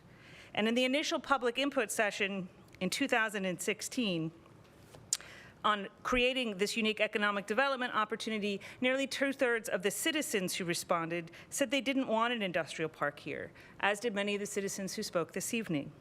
So if we're going to do it, we really need to include them as part of the conversation and not just inform them that it's going to happen. So for me, for this commissioner, there are still too many unanswered questions to vote in favor of rezoning, with no site plan or definitive user, and while we have a general idea of what might go here and some excellent design criteria, the devil is in the details. The hydrologic study that was requested in 2016 and asked for by adjacent landowners again and again, 3 times I think, it still has not been done. Putting any industrial use so close to the headwaters of the city's drinking water supply is always going to carry some risk, but doing it without a solid understanding of the hydrology of the site is a greater risk. And whatever financial gain we may have and could be acquired could be easily offset if we do mess up our water supply. The funding is not yet secure for utilities, and that they are required to be paid not by the city. So this may be a chicken and egg question. But if funding cannot be secured, or what funding is secured is not sufficient and adequate to cover the cost, this project, I think, is too big to fail. And so the city would likely need to find a way to fund it. And not just for utilities, but road improvements and other infrastructure. Utility easements are not secured. We don't know what that looks like, where they would go, whether or not we'd need to take property from citizens in order to run them. And they can't determine where they are. And so for those reasons, and the reasons apparent hopefully in my questions during the discussion, I can't vote in favor of this PUD at this time. Thank you. Please hold. Any other comments from commissioners? If not, we will prepare to vote, and we will vote by roll call. Commissioner Barlow. No. Commissioner Cruz. Yes. Commissioner Ellis. Yes. Commissioner Gerloff. Yes. Commissioner Gilbert. Yes. Commissioner Soniak. Yes. Commissioner Turner. Yes. Chairman Steiner. Yes. By a vote of 7-1, the motion carries.